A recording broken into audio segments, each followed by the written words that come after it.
Hello there, and welcome back to Science for Sleep with me, Callum. Tonight, I want you to think about what happens every single night, a moment each night that we never truly notice, the instant we disappear. The lights behind your eyes dim, your body goes still, and something inside your skull performs an act no machine has ever mastered. It shuts itself off while keeping you alive. And yet, in that silence, your mind refuses to rest. It builds entire worlds out of memory and feeling. Faces you've forgotten return.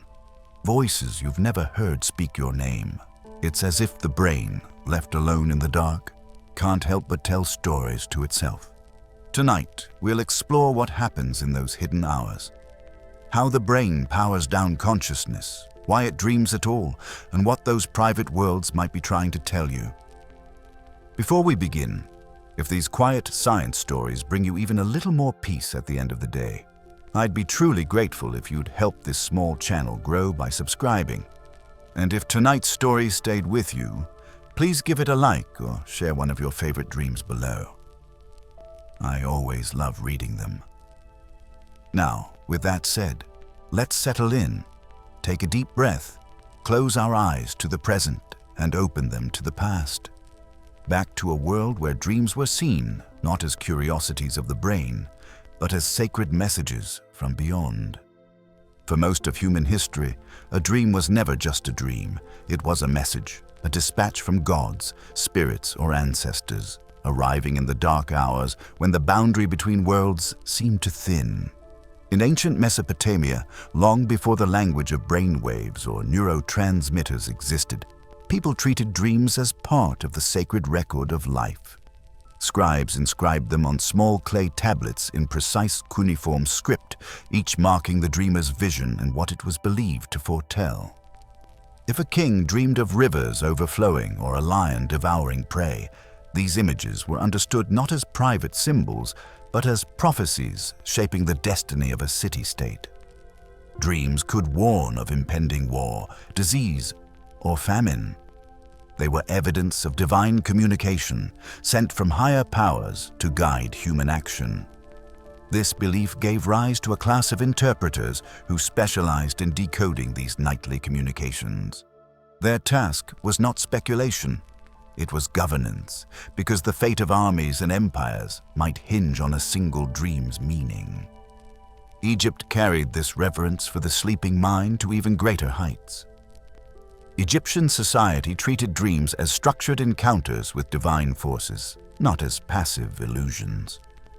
Within the walls of temples, priests functioned as intermediaries between the dreamer and the gods. They studied visions as if they were written letters from the heavens, deciphering their imagery through experience and tradition. Ancient Egyptian dream interpreters were not fringe mystics, but respected advisors. Their interpretations shaped decisions in medicine, ritual, and politics. When a pharaoh experienced a troubling dream, the concern could ripple outward into society, prompting ritual offerings or major decisions meant to restore balance between the earthly order and the divine. Texts surviving from this period show just how carefully Egyptians catalogued dreams. They compiled what scholars now call dream books, collections of common dream themes, each linked to a particular omen. If one dreamed of drinking clear water, prosperity was near. If one saw darkness swallowing the sun, misfortune loomed. These manuals functioned like handbooks for decoding the voice of the gods, part superstition and part organized record of collective belief. Dreams also occupied an architectural space within Egyptian religion. In certain sanctuaries, dream interpretation became an official practice called incubation. A person seeking guidance, perhaps concerning illness or fertility, would sleep within a sacred room of the temple after undergoing rituals of purification and offering. It was believed the god associated with that temple, often Imhotep or Serapis, would deliver an answer during the night in the form of a dream.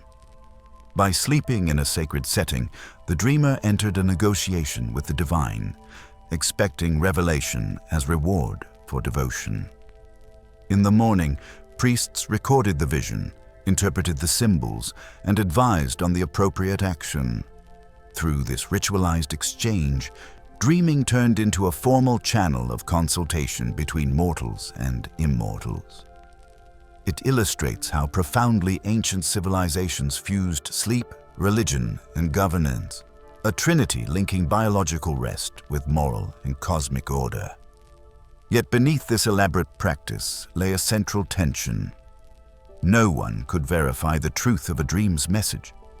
People trusted in their meaning, even when the evidence was uncertain. Dreams functioned as moral tests as much as predictions. Interpreters warned that wicked acts might attract dark dreams while virtuous living invited favorable omens. This moral dimension gave dreams ethical authority. They could justify decisions that reason alone could not. When a ruler faced political uncertainty, the dream's symbolism offered clarity where facts were absent. Still, such faith exposed a deep anxiety, the gap between what people hoped to learn from dreams and what they actually knew about the mind. Without knowledge of the brain, the imagination itself became a battlefield between faith and doubt. Every unexplained detail, every strange image during sleep, seemed too purposeful to be random, yet too mysterious to be understood. Around the 4th century BCE, Aristotle offered the first major shift away from divine explanation. He did not dismiss dreams as nonsense, but he pulled their origin closer to the workings of the body. According to him, dreams arose from sensory impressions lingering in the organs, and the soul after waking experiences had faded. In this interpretation, dreams reflected the body's inner condition, the heat of digestion, the balance of fluids, the temper of the spirit. They still revealed truths, but not from the gods. Instead, dreams hinted at an individual's health or character. This perspective quietly moved the center of dream production from a celestial source to the living organism itself. It was an early naturalistic theory, though tied to the philosophy of humors and essence. Aristotle's work signaled that even within the classical world, curiosity about the physical mechanisms of dreaming was emerging beside spiritual tradition.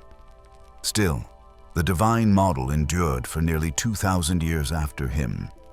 The idea that dreams held prophetic or moral weight became embedded in folklore, religious texts, and literature. Across cultures, visionaries and prophets claimed divine insight delivered through sleep. The boundary between dream and vision blurred so completely that both were treated as modes of revelation. The notion of internal biological cause remained a philosophical curiosity, not the foundation of belief. Monastic traditions and early religious leaders continued to teach that dreams could offer warnings or affirm faith. People prayed for guiding dreams before important journeys, marriages, and battle. Families kept personal dream diaries alongside prayers, recording strange visions in the hope of finding divine meaning later.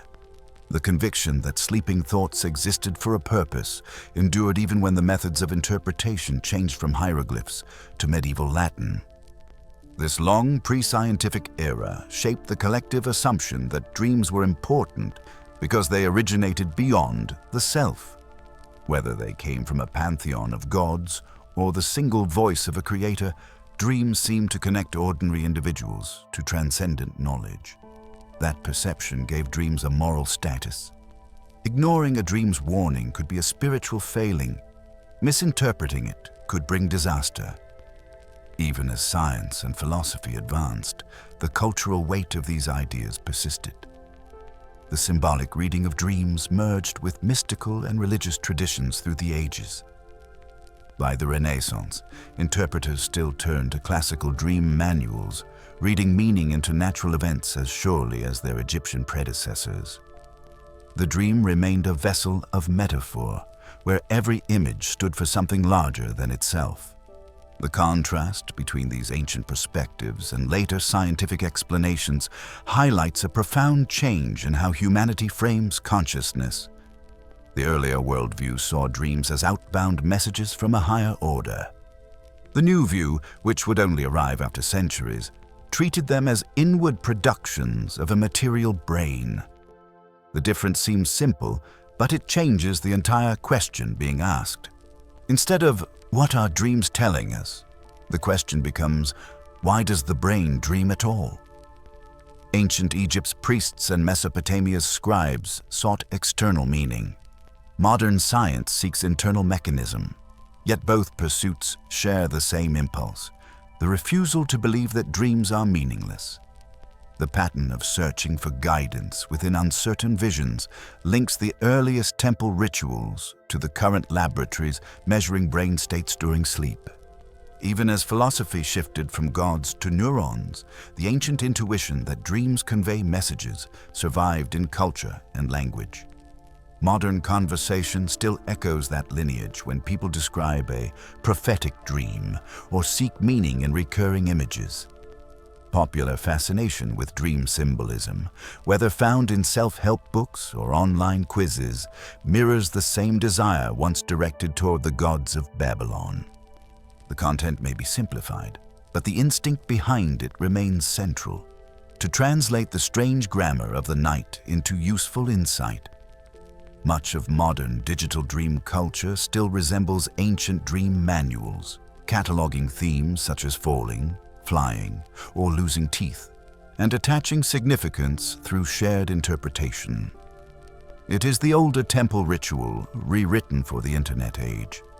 Anthropologists studying dream interpretation in surviving traditional societies note that this approach never vanished, even after science began to describe physiology.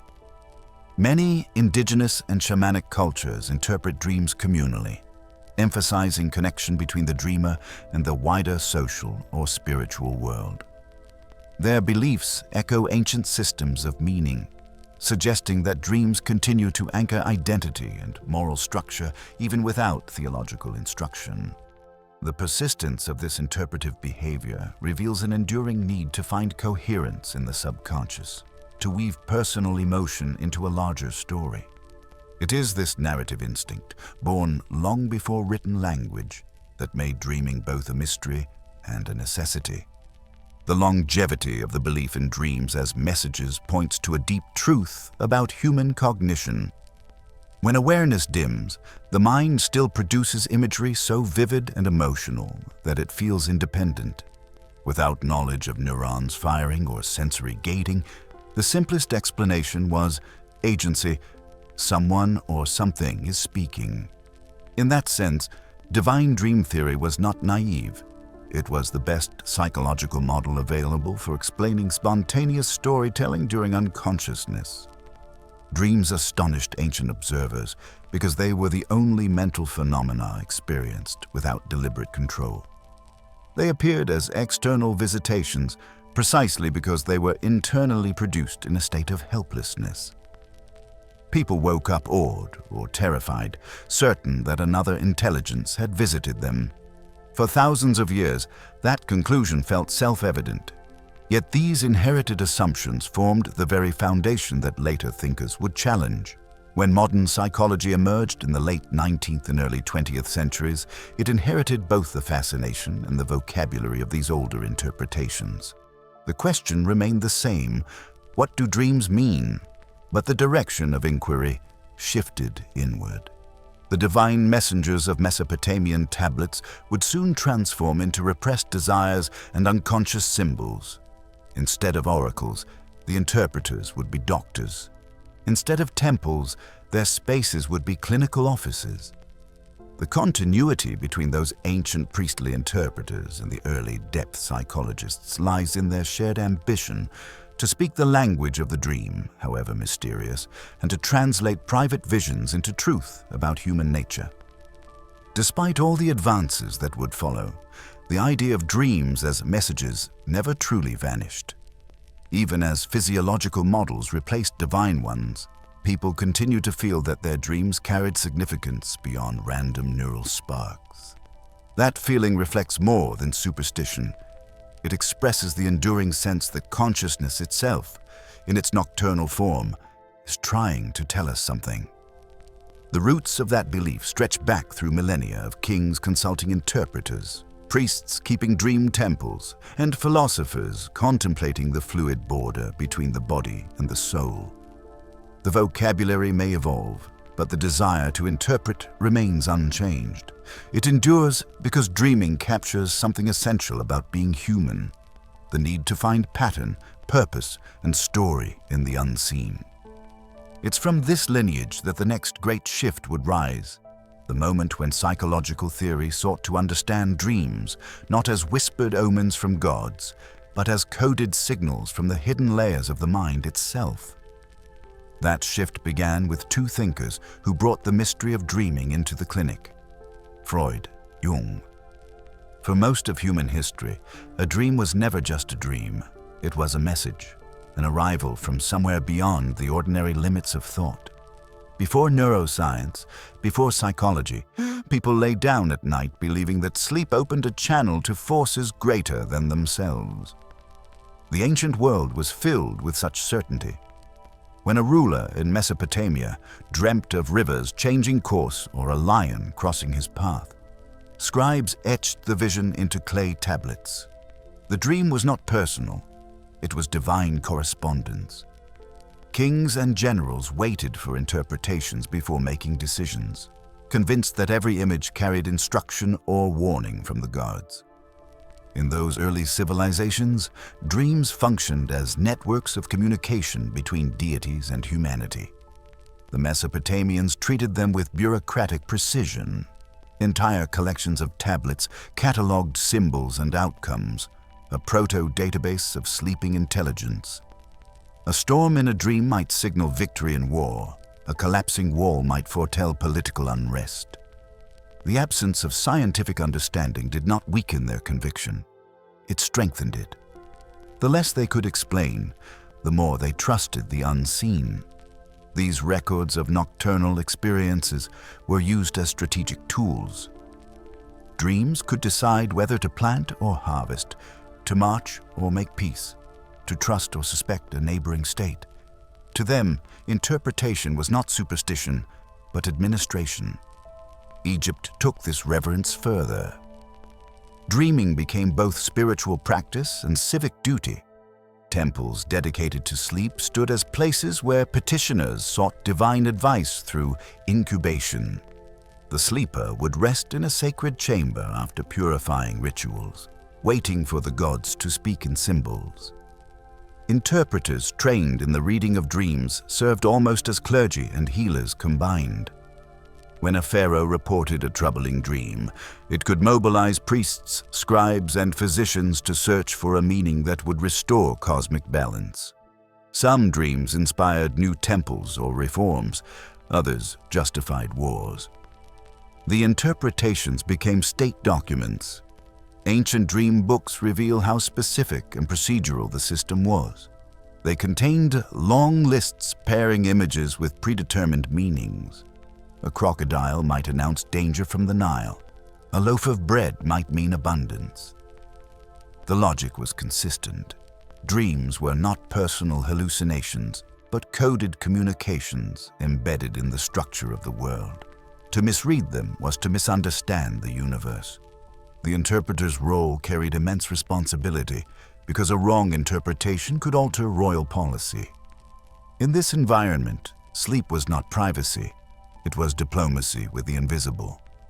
Underlying these cultures was an assumption that consciousness did not belong exclusively to the living body. During sleep, the mind detached just enough to access another realm, one inhabited by deities and ancestors. Dreaming confirmed the permeability of the boundary between human and divine. For ordinary people, this sense of access offered comfort. If the gods sent messages in dreams, then everyone, not just priests, could receive a visitation. For rulers, it provided authority. Decisions guided by dreams were not mere whims, but fulfilled mandates from heaven. The universality of this belief is striking. Even when empires rose and fell, the concept of divine dreaming persisted. Across centuries, dream interpretation manuals spread through trade routes, adapted to new religions and languages. The idea remained the same. The human mind was an instrument tuned by the cosmos, receiving transmissions in sleep.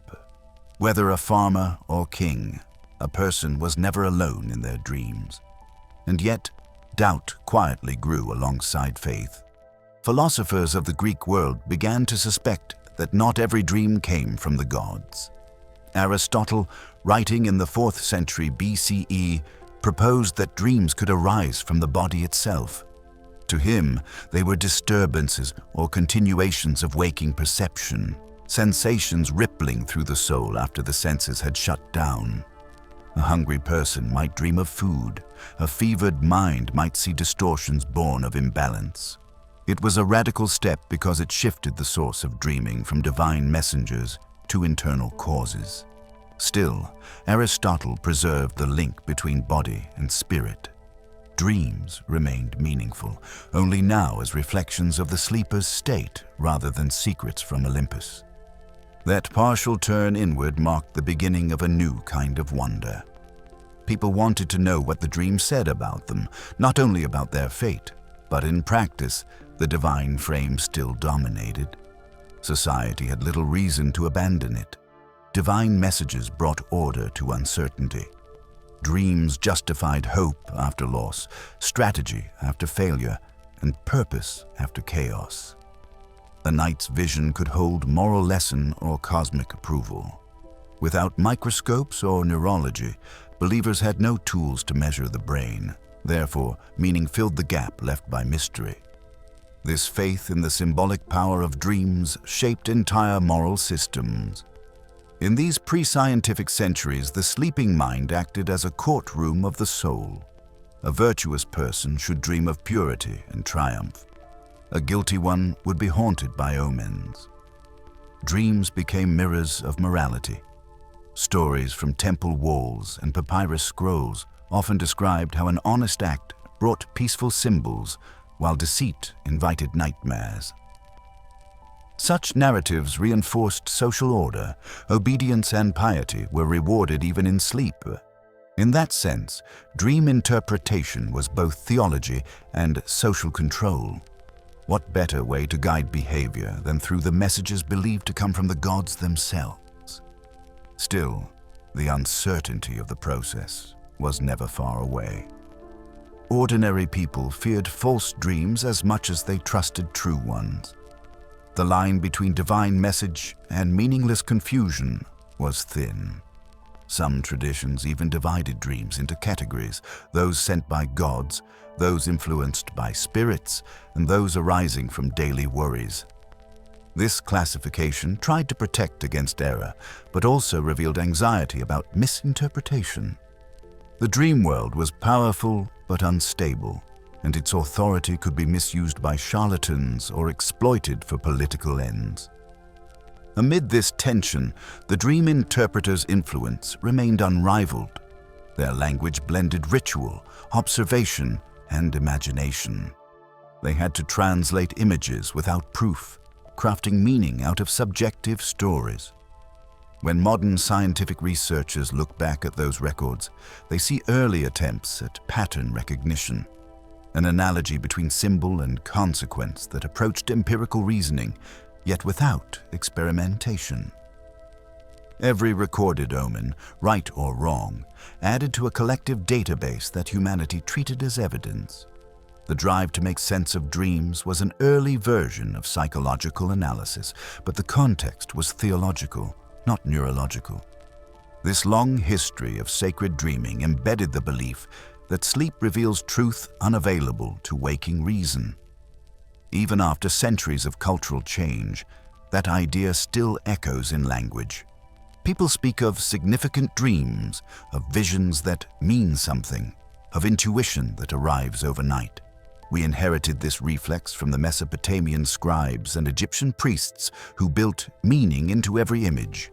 Their legacy explains why, even today, an unsettling dream can feel like a warning rather than a random firing of neurons. The contrast between those external explanations and the internal realities we now study is profound. The ancients thought the message came from outside the self, transmitted through supernatural agents.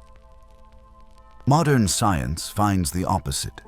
Dreams are generated entirely within the brain, shaped by neural chemistry and memory processes. Yet the emotional weight is similar. A dream can still alter mood, decision, belief. The mechanism changed, the feeling did not. If anything, realizing that the brain produces such rich narratives on its own deepens the mystery rather than solving it. As centuries progressed, religion and philosophy continued to debate the origin of dreams, but no consensus replaced the old divine models. The gap between subjective meaning and objective explanation persisted. The ancient dream books and temples may appear alien to us, yet their core question remains the same. What is the mind doing when the world outside goes dark? Aristotle's naturalism brought the discussion closer to biology, but he lacked tools to see the brain at work. His speculation stopped at observation of bodily influence. So for thousands of years after him, dreams retained their mythic identity, half natural, half supernatural. This blending of mystery and self-analysis carried forward into the modern era. When early psychologists began exploring the unconscious, they inherited a landscape already saturated with the expectation of hidden messages. Even as they rejected divine explanations, they kept the interpretive form intact. The dream was still to be decoded, only now the sender was not a god, but the inner mind itself.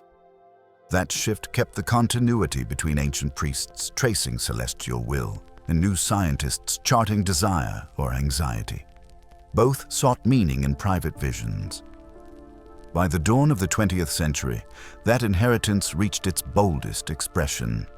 Thinkers like Sigmund Freud and Carl Jung aimed to strip dreams of superstition while preserving their significance. They no longer spoke of gods, but of symbols emerging from personal or collective psychology. Their language of repression and archetype mirrored the ancient belief that dreams reveal truths hidden from daylight. What had once been a divine dictionary of omens became a psychological grammar of motives. The structure changed, but the fascination remained. Dreams still promised access to realms beneath conscious control. Before turning to them, it's worth noting how persistent the ancient notion proves. Even with neuroscience, data, and imaging, modern culture still talks about dreams as if the universe communicates through them. Across time, humanity moved from temples and tablets to therapy couches and sleep labs, but the instinct to treat the dream as a message endures. And that persistence prepared the ground for the next generation of interpreters, the thinkers who tried to turn dreaming into a science without fully letting go of its mystery. Freud and Jung would take the same timeless question, what are dreams saying, and answer it with a language drawn from the new frontier of the unconscious. In the early years of the 20th century, science found itself confronting something that priests, poets, and philosophers had already explored for millennia: the world of dreams. But the new century brought new tools, hypnosis, psychoanalysis, and a developing language for the hidden workings of the mind. Sigmund Freud called this hidden territory the unconscious. To him, every dream was a disguised confession, a translation of inner conflicts and forbidden wishes into symbolic images that could never appear directly in waking life. When he published The Interpretation of Dreams, in 1900, he did more than start a new psychological movement. He transformed the act of sleeping into a form of psychological theater, with the dreamer as both writer and audience. Freud believed the sleeping mind worked like a censor. Primitive urges, especially those linked to desire or guilt, tried to surface, but the conscious mind reshaped them into safer narratives so sleep could continue undisturbed. In his view, if someone dreamed of climbing a staircase or entering a locked room, these scenes concealed underlying drives that could not be expressed openly. The dream's surface story, the manifest content, hid a deeper truth known as the latent content. Decoding this hidden level became the central task of psychoanalysis. Therapy sessions often began with dream recollections, every object and movement waiting to be interpreted against a backdrop of repression and defense. One of Freud's most famous self-analyses involved what he called the dream of Irma's injection. In it, he attended a party where his patient, Irma, complained of pain in her throat. Freud examined her, diagnosing a problem caused by another doctor's careless injection. To readers, it sounded like a straightforward dream about medical error, but Freud claimed it disguised his own anxiety, that he might be blamed for his patient's condition. The dream, in his analysis, was a psychological defense. It reassured him of his innocence and projected the fault onto someone else. For Freud, such examples proved that dreams followed rules of substitution and disguise, revealing wishes indirectly rather than concealing them entirely. Freud's interpretations often used sexual and familial themes because he saw these drives as core human forces. A child's first emotional attachments to parents, he said, formed the template for later desires. When these attachments clashed with social rules, the conflict withdrew into the unconscious, where it persisted as repressed emotion. Dreaming became the safest outlet for these censored energies. The process was, in his terms, a kind of wish fulfillment. Even a nightmare, he argued, could be a wish in disguise, an unfulfilled desire struggling against internal resistance, breaking through as anxiety instead of pleasure. Though critics accused Freud of seeing erotic symbols everywhere, his readers recognized in his work a daring idea, that the human mind speaks truth through distortion, and that the dream is one of its oldest dialects. Freud's influence soon escaped the laboratory and the clinic. Artists and writers saw his ideas as permission to treat imagination itself as a document of the soul. Surrealist painters drew on the logic of dreams, celebrating random juxtapositions and the collapse of everyday structure. The dream became a cultural obsession, half scientific, half artistic, a map of the unseen self. Newspapers discussed it, literary circles debated it, and psychologists adapted it into new forms. Yet even as Freud's theories spread, some of his followers began to grow uneasy with his focus on sexuality and childhood conflict. Among them was a Swiss psychiatrist named Carl Jung. Jung admired Freud's method of exploring the unconscious, but thought it too narrow. Where Freud saw private drives, Jung saw shared symbols. He proposed the existence of a collective unconscious, a deep layer of the mind inherited across generations. In this view, certain motifs, such as the hero, the shadow, the wise old man, the nurturing mother, appeared not because of individual history, but because humanity evolved common patterns of imagination. A dream, then, was not only a reflection of personal repression, but also a window into the universal stories embedded in human psychology. Jung called these recurring patterns archetypes, bridges between personal experience and the timeless myths retold in religion, folklore, and art. In one of his writings, Jung described a patient who dreamed of descending deep into the earth to discover a glowing, ancient city. Rather than interpret this as sexual imagery or childhood memory, Jung saw it as an expression of the archetype of descent and rebirth, a psychological echo of mythic journeys from Orpheus to Christ. His therapy sessions often resembled storytelling rituals. Patients drew, painted, or imagined dialogues with dream figures to uncover what these symbols might be expressing about their current life path. Jung's approach moved dream analysis from the private bedroom to the collective history of meaning, inviting people to see their inner dramas as part of a cosmic narrative playing through the human species. Freud and Jung eventually went their separate ways. Freud sought credibility through alignment with medical science, stressing clinical evidence and neuropsychological speculation. Jung leaned toward comparative mythology, spirituality, and introspection. Yet both men shared an assumption inherited from the centuries before neuroscience: the belief that dreams carry meaning, that they serve as coded messages rather than random static from sleeping neurons. Their public lectures drew crowds, their texts sold widely. For a generation raised on religion but searching for a secular soul, psychoanalysis offered new myths in scientific language. The idea that a dream could expose the hidden architecture of personality felt empowering. Everyday life might be ordinary, but the nightlife of the mind seemed infinite.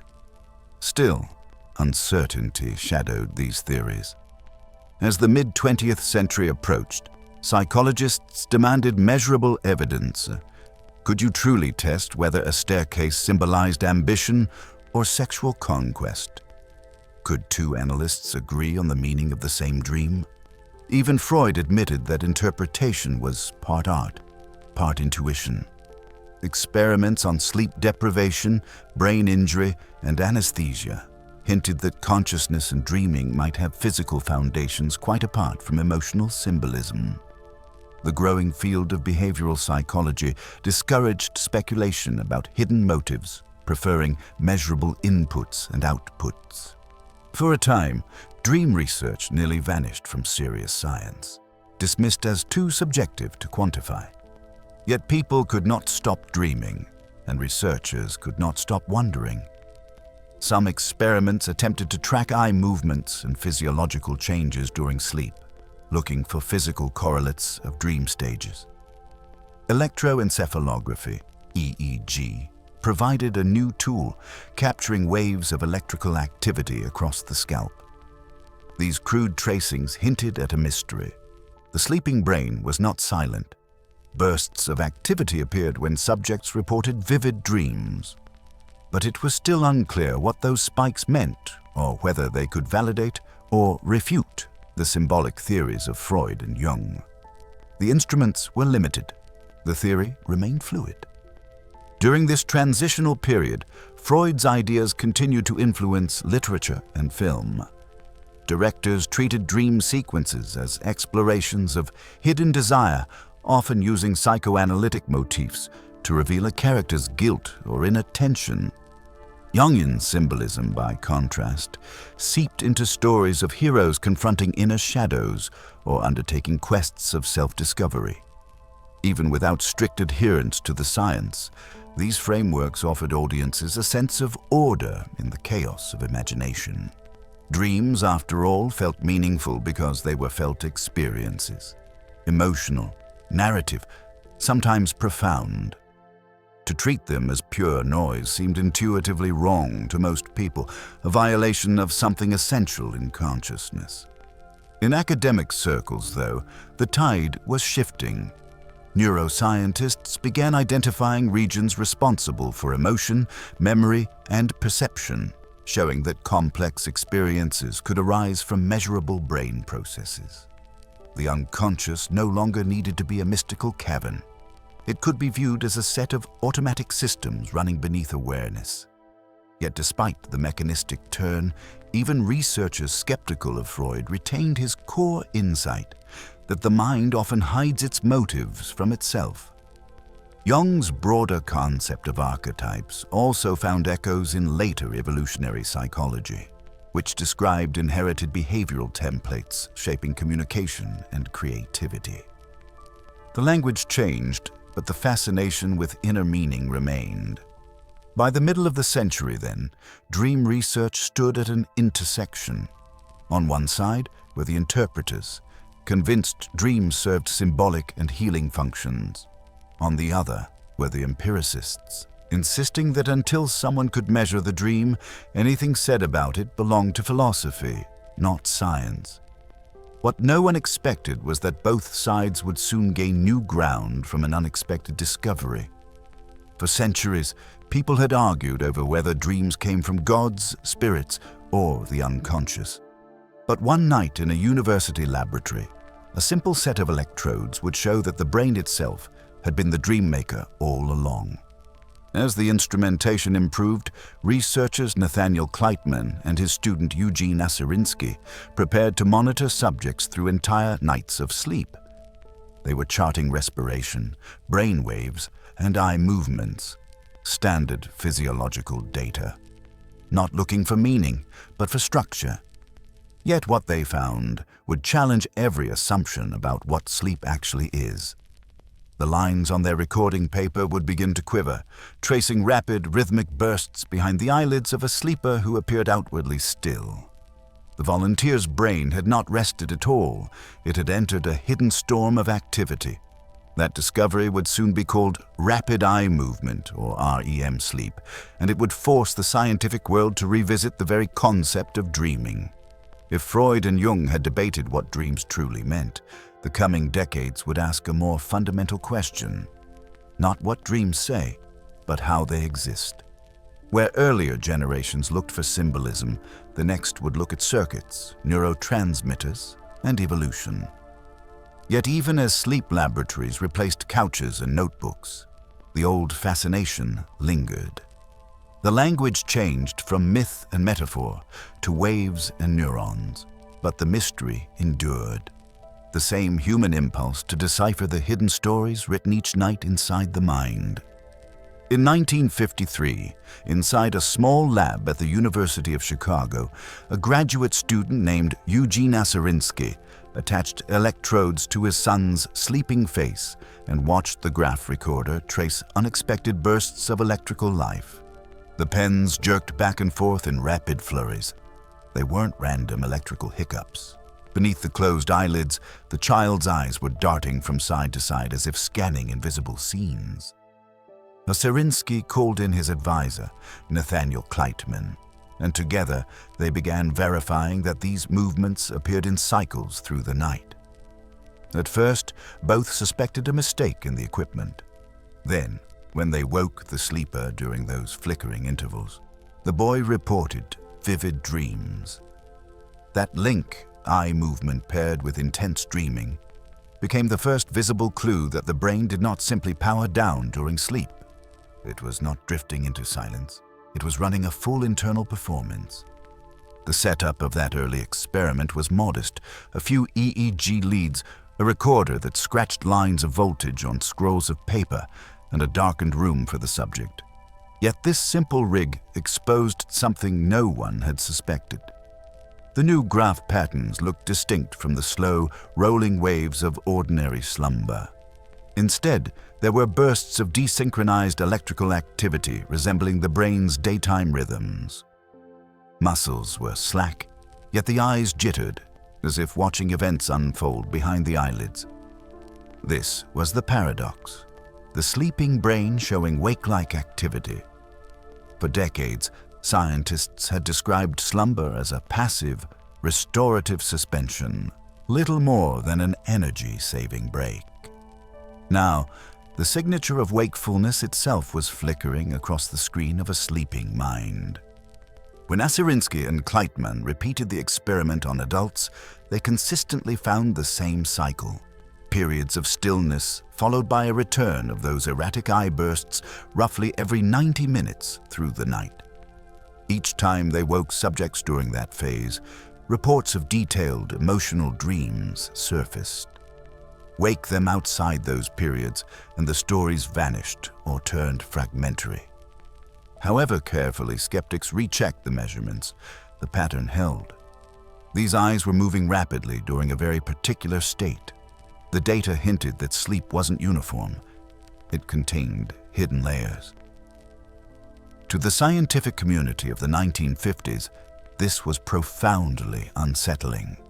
The belief that sleep meant cortical inactivity had gone virtually unchallenged since early physiological studies in the 1800s. Electroencephalography, invented in the 1920s, had already shown that brain waves slowed as drowsiness deepened. That slowdown was taken as proof of disengagement. So when Aserinsky and Kleitman revealed high-frequency activity bursting out of apparent rest, it looked like the nervous system was oscillating between two contradictory states: body paralyzed, brain awake. The term they chose, captured the most striking signal on their tracings: rapid eye movement, or REM sleep.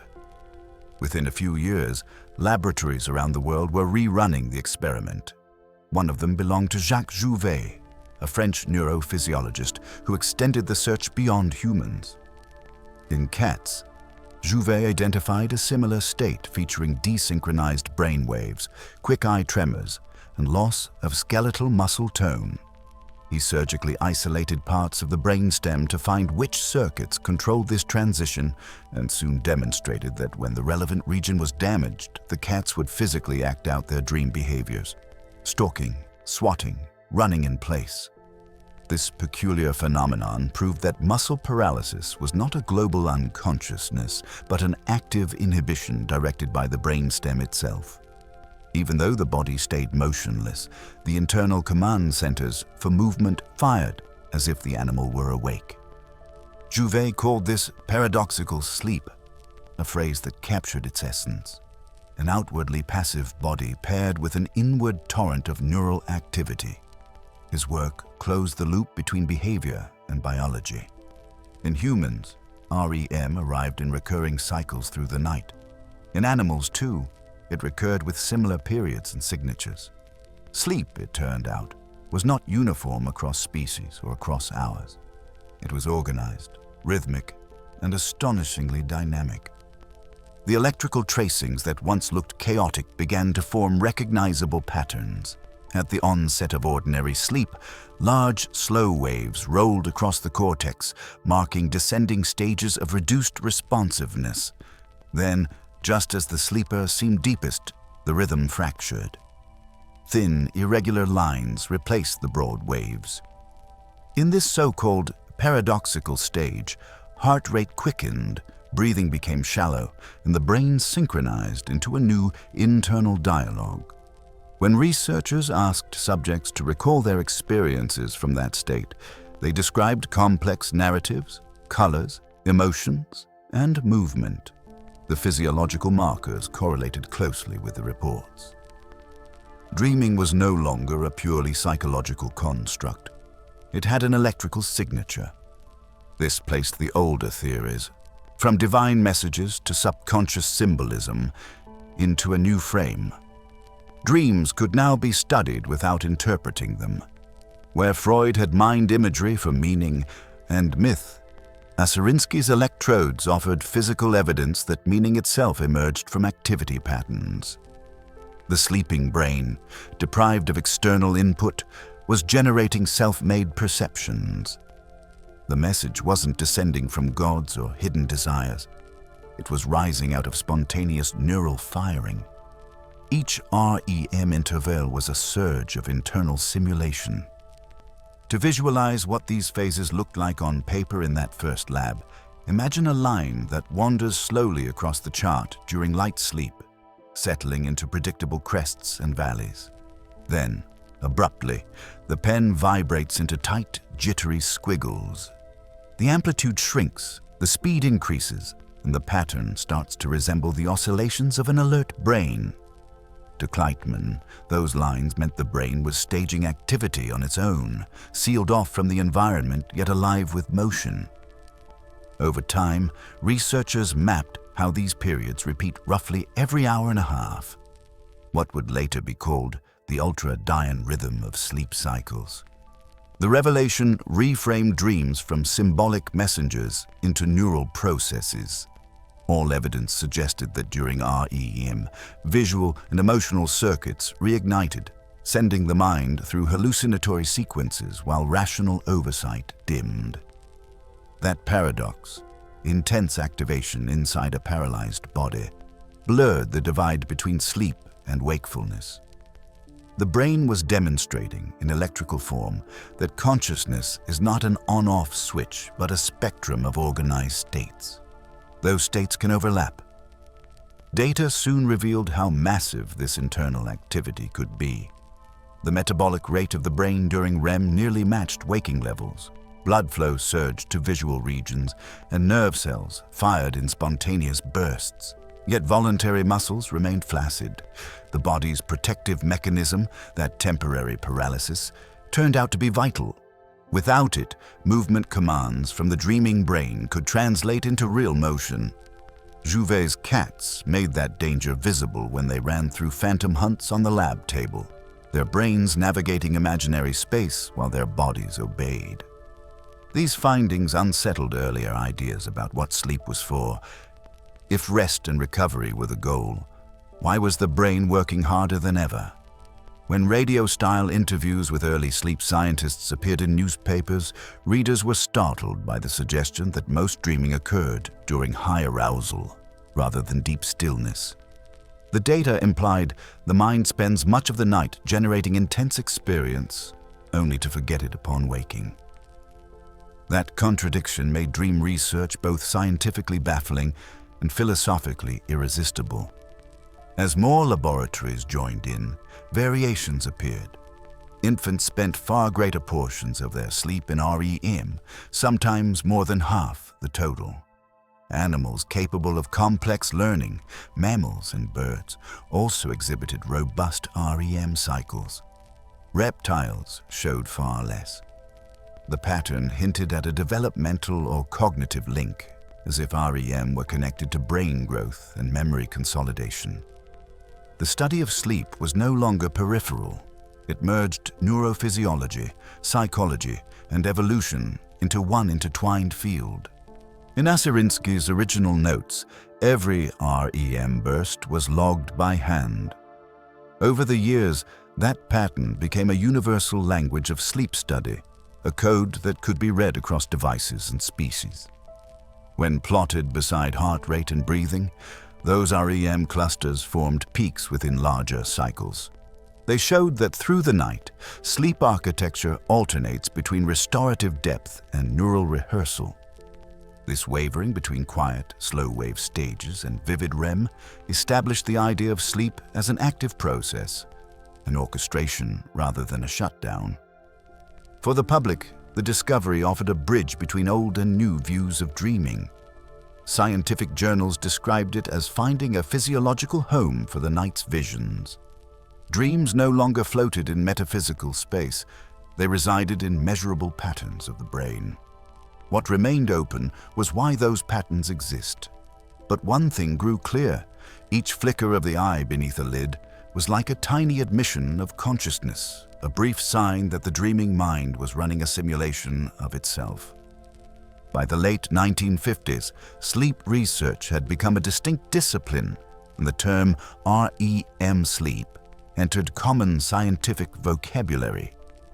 Textbooks began charting it alongside the slower non-REM stages discovered earlier, reshaping medical understanding of fatigue, memory, and psychiatric disorders.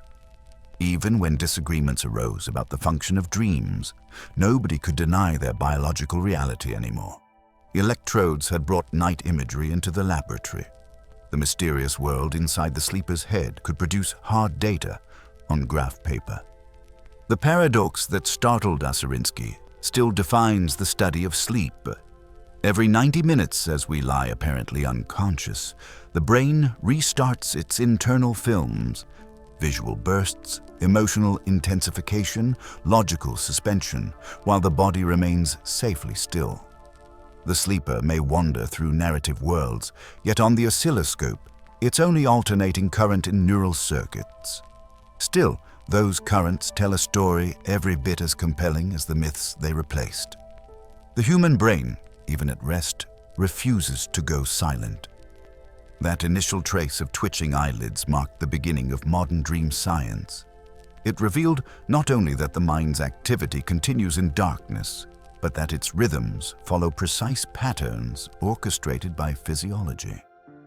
The discovery transformed sleep from a void into a landscape of alternating states, each with its own role in maintaining mental life. The realization that the brain doesn't rest, it narrates, remains the core insight that guides sleep research to this day. Now, with the paradox established, the next question arises. How is this nightly rhythm arranged, and what does each recurring stage contribute to the balance between wakefulness, restoration, and dreaming? Every night your brain performs a precise rhythmic dance between light, deep, and dream sleep. What feels like a single stretch of rest is, in truth, a repeating performance with multiple acts, each with its own function and tempo. Researchers studying brain waves through electroencephalography found that these patterns repeat in cycles lasting roughly 90 minutes. Within that period, the mind moves through 4 main stages: N1, N2, N3, and REM, before rising toward wakefulness and starting again. The process unfolds as if the brain were tuning its activity through a programmed sequence, setting the stage for renewal before dawn arrives. The first step into sleep, called N1, is like the threshold between wakefulness and rest. During this brief period, people drift in and out of awareness. Muscles relax, eye movements slow, and the brain begins producing theta waves, slower and more irregular than those of the waking state. If someone wakes you during N1, you might swear you hadn't fallen asleep at all. Tiny muscle twitches can startle the body in fleeting mental images. Neither full dreams nor thoughts can appear and vanish. This stage seldom lasts more than a few minutes, but it initiates the descent into deeper sleep. N2 follows and occupies about half of a normal night's slumber. Here, consciousness fades further as the body detaches from its surroundings. The eyes stop moving, and brainwave recordings show bursts known as sleep spindles and K-complexes, brief flares of electrical activity that help block outside stimuli and stabilize the sleeper against sudden noises or movements. Core body temperature begins to fall, and heart rate slows. These physiological changes conserve energy while keeping the sleeping brain responsive enough to external danger. N2 represents the foundation of sleep continuity. It holds the night together between the transitions of falling asleep, sinking into deep rest, and rising into dreams. Beyond N2 lies the slow, heavy expanse of N3, also called deep or slow wave sleep. This is the segment most associated with restoration. Delta waves, broad and synchronized, dominate the brain's rhythm. The nervous system quiets almost completely. Blood flow shifts toward muscles, and growth hormone surges to repair tissue and strengthen the immune response. It's the type of sleep from which it's hardest to wake someone, and when you do, they often feel groggy and disoriented. N3 appears most heavily in the early part of the night, gradually giving way to shorter, lighter cycles as morning approaches. These deep waves are not mere rest. They reorganize the brain's synapses, strengthen recently learned information, and form the structural basis for memory consolidation. After this descent, the brain reverses direction. Instead of continuing down into deeper rest, it climbs rapidly toward a stage that looks, on the oscilloscope, almost like wakefulness. This is REM sleep, named for the quick darting movements of the eyes under closed lids. Respiration becomes irregular, heart rate increases, and neural activity rises dramatically. It is during REM that the vivid, story-like dreams occur.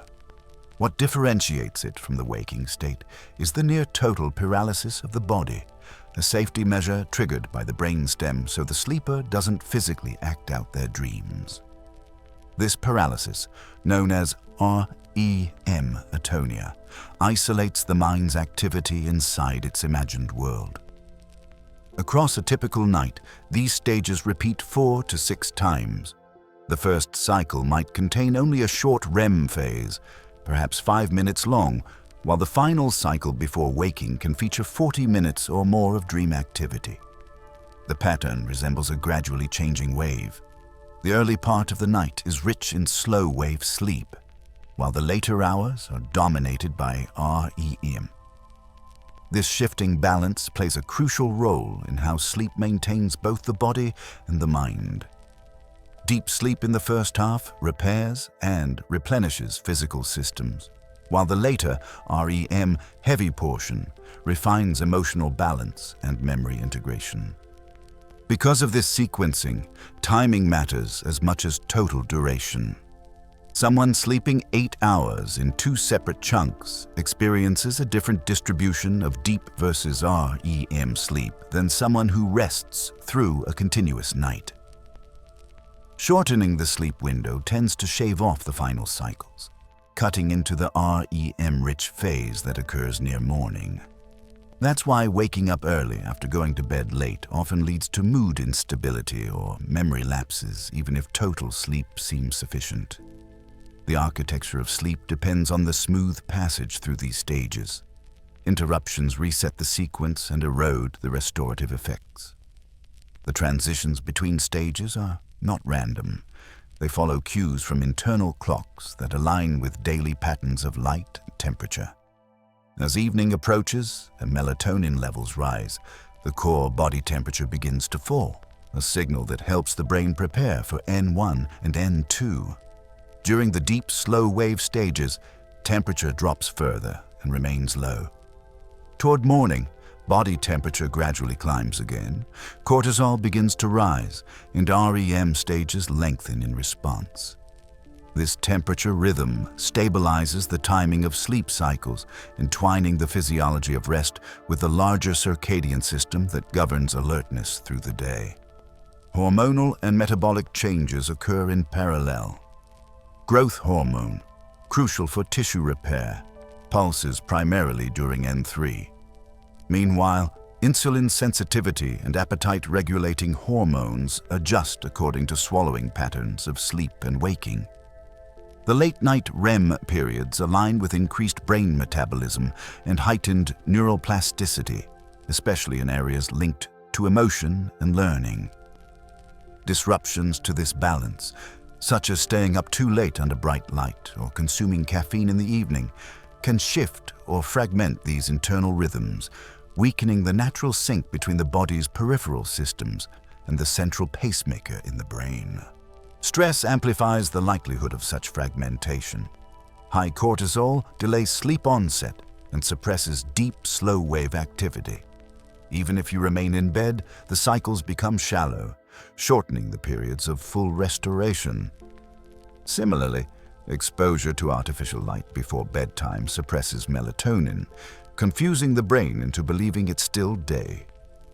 Late caffeine consumption keeps adenosine receptors blocked, preventing the natural buildup of sleep pressure that typically drives N1 and N2 transitions. Alcohol, though initially sedating, fragments later cycles by interfering with REM and increasing nighttime awakenings. These subtle adjustments accumulate over time, reshaping the delicate waveform that defines a healthy night's sleep.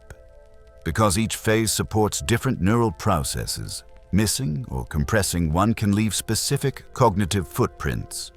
Inadequate deep sleep leads to physical fatigue and impaired immune function. Missed or shortened REM leaves emotional processing incomplete, resulting in heightened reactivity or anxiety the next day. Sleep scientists often describe this interplay as a kind of nightly negotiation between body and mind. The first half taking care of structural maintenance. The second half fine-tuning the way we perceive and respond to the world. When work demands or lifestyle choices compress sleep into uneven fragments, the negotiation collapses, favoring short-term wakefulness over long-term equilibrium. The oscillation of brain waves across N1, N2, N3, and REM can be imagined as a wave that deepens early and brightens before dawn. The downward slope represents the slow, synchronizing pulse of restorative delta activity, while the upward curve shows the resurgence of neural chatter leading into dreams. The fact that this pattern repeats so consistently hints at its fundamental importance.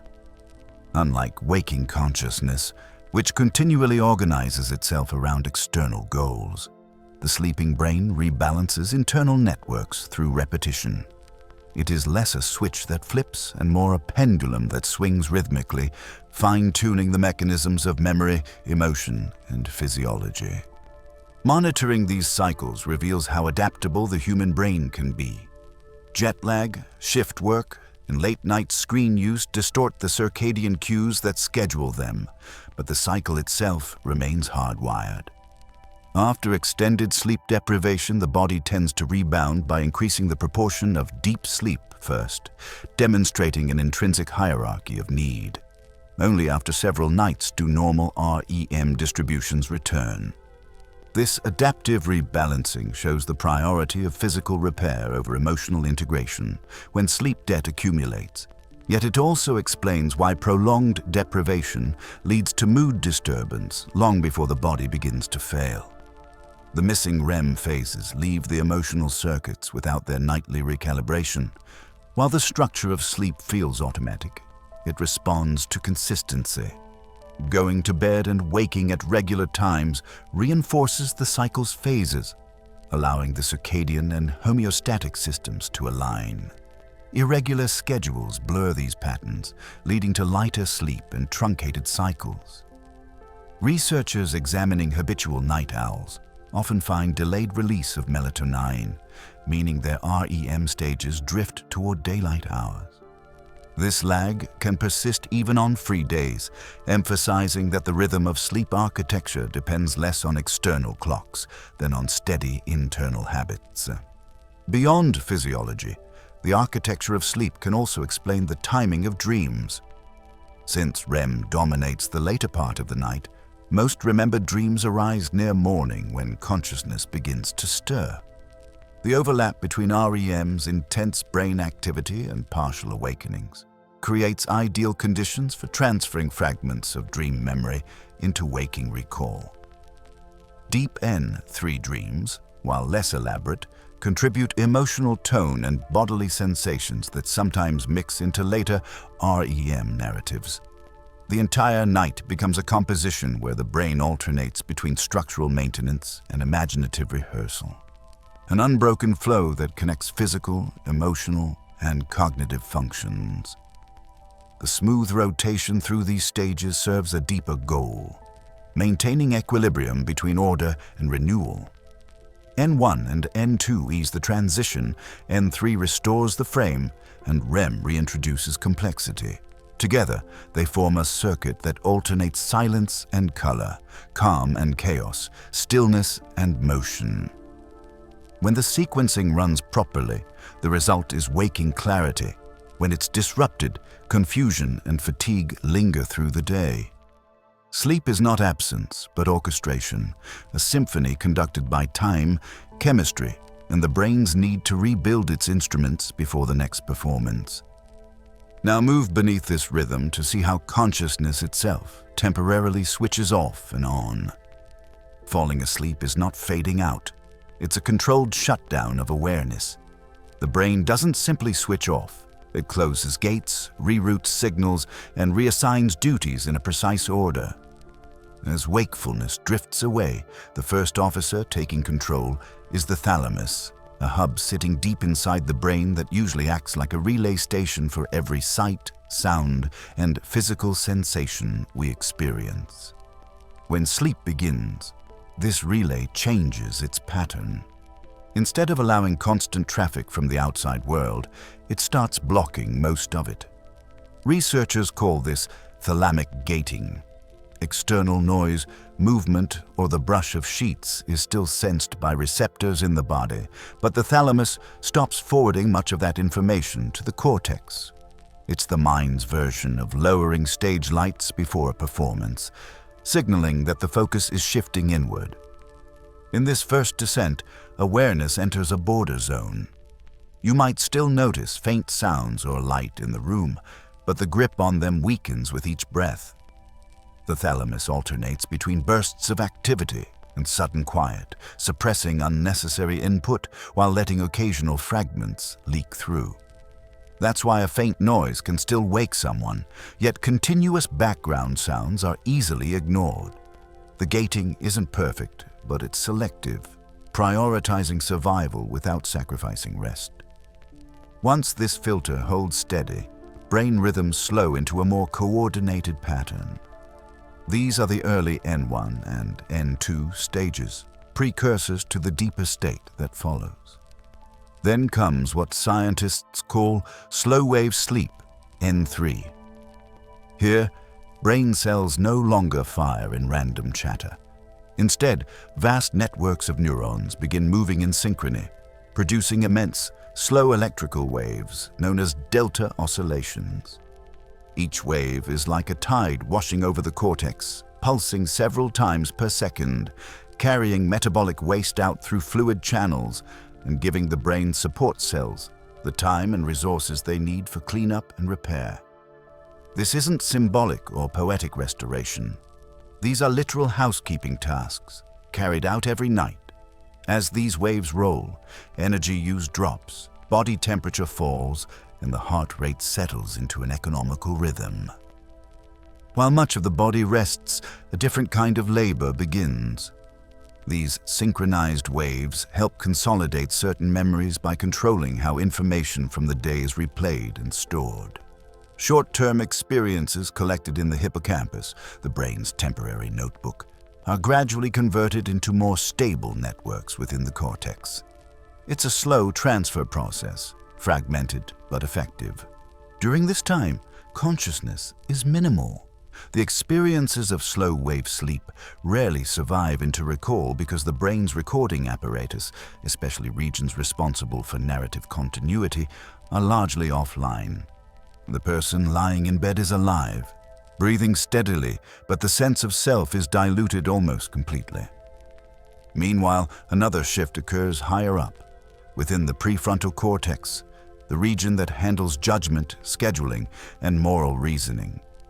This area begins to power down even before dreaming starts. Its neurons lose the synchronization they maintain during waking hours. Communication between its subdivisions falters, and the mind's running commentary fades away. The loosening of this executive grip explains why dream experiences feel liberated from logic. Scenes blend without coherence. Contradictions go unchallenged. The same mechanism that once allowed deliberate focus now releases control, opening space for spontaneous associations. The result is not chaos, but a temporary suspension of the rules that make waking thought predictable. The paradox of sleep lies here. While these control systems go quiet, circuits underneath them grow unusually busy. The limbic regions, the emotional centers, light up. Even during slow-wave sleep, their baseline activity remains higher than much of the surrounding cortex. They prepare the terrain for dreaming by keeping emotional tone available, even when conscious awareness is mostly gone. This pattern becomes more intense when REM sleep begins. During the transition into REM, brain rhythms shift sharply. The slow delta tide retreats, replaced by rapid bursts resembling wakeful activity. To someone observing an EEG trace, the lines suddenly look alive again. Yet instead of leading to physical movement, the brain invokes a safeguard. At the base of the brainstem, motor commands meet a blockade. REM atonia, the term for this momentary paralysis, keeps major muscles still even as motor areas remain active and send phantom instructions down the spinal cord. It is the body's built-in "do not disturb" sign. Without it, every dream of running or striking out would translate directly into real action. In this paralysis, consciousness divides cleanly. The internal world continues to perform while the external body waits in suspension. This immobilization extends to nearly every skeletal muscle, except those controlling breathing and eye movement. The diaphragm retains a slow rhythm. The eyes dart under closed lids as if following dream scenery. Even the tiny middle ear muscles twitch occasionally, possibly reflecting the perception of sound within the dream narrative. The rest, arms, legs, torso, stay locked in gentle stillness. It's a simple but crucial defense mechanism. If these inhibitory signals from the brainstem were disrupted, the sleeper could act out dreams physically, a symptom later identified as REM behavior disorder. From the brain's viewpoint, this division between mental activity and bodily restraint allows complex simulation to occur without consequence. The scenario resembles a theater preparing for a show. House lights dim, backstage equipment hums. The audience, in this case, waking consciousness, waits in silence. Then the curtain rises internally. Sensory gates stay almost closed, transmitting little from the outside world, so nearly all perceptions now originate from within. Fragments of stored memory, emotion, and imagination mingle freely. What begins as faint static becomes organized experience, a moving world observed only from the inside. Yet this controlled shutdown isn't uniform. Even as the prefrontal regions dim and motor output halts, other areas maintain surveillance. Structures like the superior colliculus and certain midbrain nuclei remain sensitive to abrupt sounds or changes in the environment. That's why a sudden crash can still penetrate dreams or trigger awakening, despite overall sensory blocking. Sleep is not a coma, it's a reversible, carefully monitored state. Internal and external monitoring trade roles. One guards the boundaries, the other plays inside them. As slow-wave sleep alternates with REM cycles through the night, this pattern of gating and reactivation repeats roughly every 90 minutes.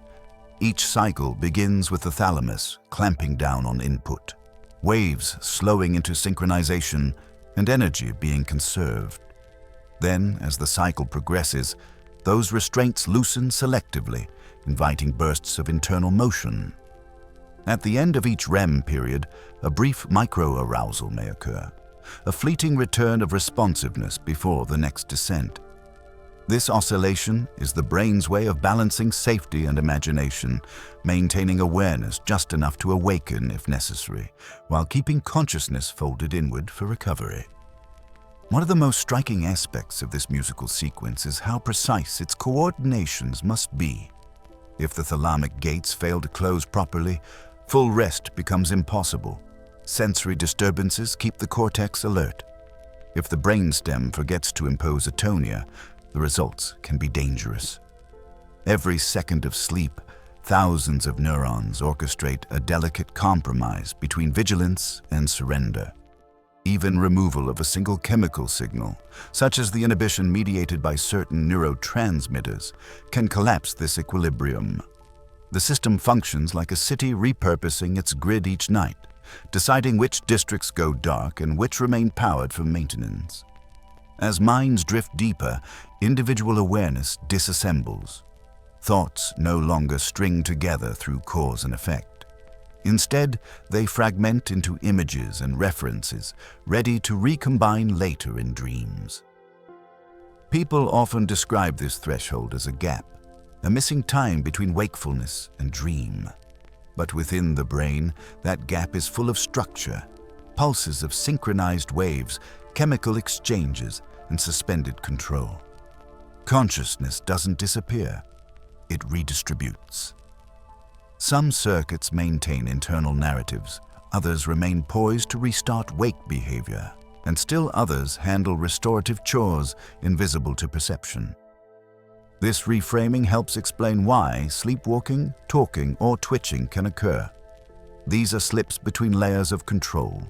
A half-awake motor circuit may break through a relaxed barrier, yet higher awareness remains absent. Most of the time, the shutdown sequence prevents such crossings. The brain prefers stability, and bringing consciousness back online prematurely would defeat the night's purpose. The idea of falling asleep might sound passive, but viewed neurologically, it's a process of command and disengagement. One subsystem after another being told to stand down. Each order follows timing refined by evolution. Block sense input, synchronize cells, silence reasoning, immobilize the body. Only after those conditions are met does the large-scale rhythm of dreaming begin. These operations reveal that loss of awareness is not loss of function, it's reallocation. The organism continues to regulate, to heal, to think in ways inaccessible to daytime logic. By the time REM returns near morning, the mind has shifted through numerous rounds of gating, synchronization, and paralysis. Consciousness thins, recovers, and thins again. Each transition leaves its imprint on mood and memory, determining how refreshed or confused we feel upon waking. This is why disruptions at any layer, sensory interference, stress hormones, irregular circadian signals, can leave a person tired even after adequate hours in bed. The sequence must unfold cleanly, with each shutdown following its cue. When seen together, the steps of this nightly deactivation form a continuum rather than a single event. Awareness recedes not because it's extinguished, but because responsibility is handed off between neural systems. Wake networks release control, internal ones assume it, and the organism survives both worlds. Falling asleep, then, is more than resting the eyes. It's a biological negotiation between two states of being, polished through millions of years of trial until the handoff feels seamless. Consciousness doesn't vanish in sleep. It changes shape, dividing its tasks between body and mind, motion and thought, observation and creation. The body lies still, guarded by its own atonia, while whole landscapes unfold behind the sealed gates of perception. The next step in the story begins there, where these flickers of activity and emotion transform into full-blown inner films that play on the screen of the dreaming brain. Inside your skull, the dream maker begins, flickers of activity generating worlds from memory and emotion. The same brain that quiets the senses and paralyzes the body is, during our REM sleep, setting off rhythmic electrical waves that cascade through its internal circuits. Scientists call these pulses PGO waves, short for pons geniculo-occipital, a name that traces their path. Starting deep in the brainstem's pons, traveling through the lateral geniculate nucleus in the thalamus, and reaching the occipital cortex at the back of the head, where visual processing lives. Each wave builds like a spark, firing rapid bursts that ignite the mind's inner screen. Even with the eyelids closed, the visual areas surge with activity almost as strong as during waking sight. Yet no light enters the eyes. The images come from within. These waves are the neural groundwork of dreaming, the raw signals that give rise to shifting scenes, moving bodies, and fleeting faces. The pons acts as a conductor starting this internal performance. At specific moments in REM sleep, it sends synchronized volleys upward, rousing visual and limbic regions without reopening sensory gates to the outside world. This internal stimulation fools the cortex into perceiving action and motion. The occipital lobe receives the signals and interprets them the only way it knows, as vision. But since no external data arrive, the cortex draws from stored memories, filling in colors, objects, and scenes. Everything felt, seen, and heard in the dream arises from this feedback loop. The more active the pons and occipital cortex, the more vivid the imagery tends to be. The brain rehearses perception without sensory input, creating the purest form of subjective experience, one designed entirely by its own circuitry. As this inner cinema unfolds, another region steps forward, the amygdala, the almond-shaped cluster linked to emotion. In REM sleep, the amygdala fires intensely, even more than in most waking moments. Fear, joy, attraction, shame, all surge freely in dreams because the prefrontal cortex, the place where logic and control sit, is dialed down. When that prefrontal editor goes quiet, thoughts and feelings lose their usual order. The result is an emotional landscape running unchecked, where the smallest uncertainty turns into a chase through hallways, or affection transforms into flight. Dreams often swing between extremes because their balancing mechanism is off-duty. The amygdala becomes the loudest voice in the room, turning neutral memories into charged stories. Meanwhile, the hippocampus, a hub for memory consolidation, plays a crucial secondary role. During wakefulness, it stores recent events and later helps transfer them to long-term networks in the cortex. At night, especially during REM, It reactivates snippets from the day, replaying neural traces that overlap with emotional and visual circuits. These fragments combine into scenes that borrow from familiarity but never fully replicate reality. You might find yourself in your childhood home arguing with a colleague you met last week, both events stitched together because their memories share emotional tone or sensory similarities. The hippocampus supplies building blocks, but without supervision from the executive mind, those pieces rearrange freely. This free recombination helps explain why dream locations morph without warning or why time behaves irregularly. The brain's navigation and temporal regions operate in a low coherence mode, unable to anchor space or sequence precisely. The occipital cortex provides visual realism, while the hippocampus strings together memory shards. The result feels coherent moment to moment, but collapses under later scrutiny. Because the frontal reasoning zones stay quiet, the dreamer rarely questions impossibility.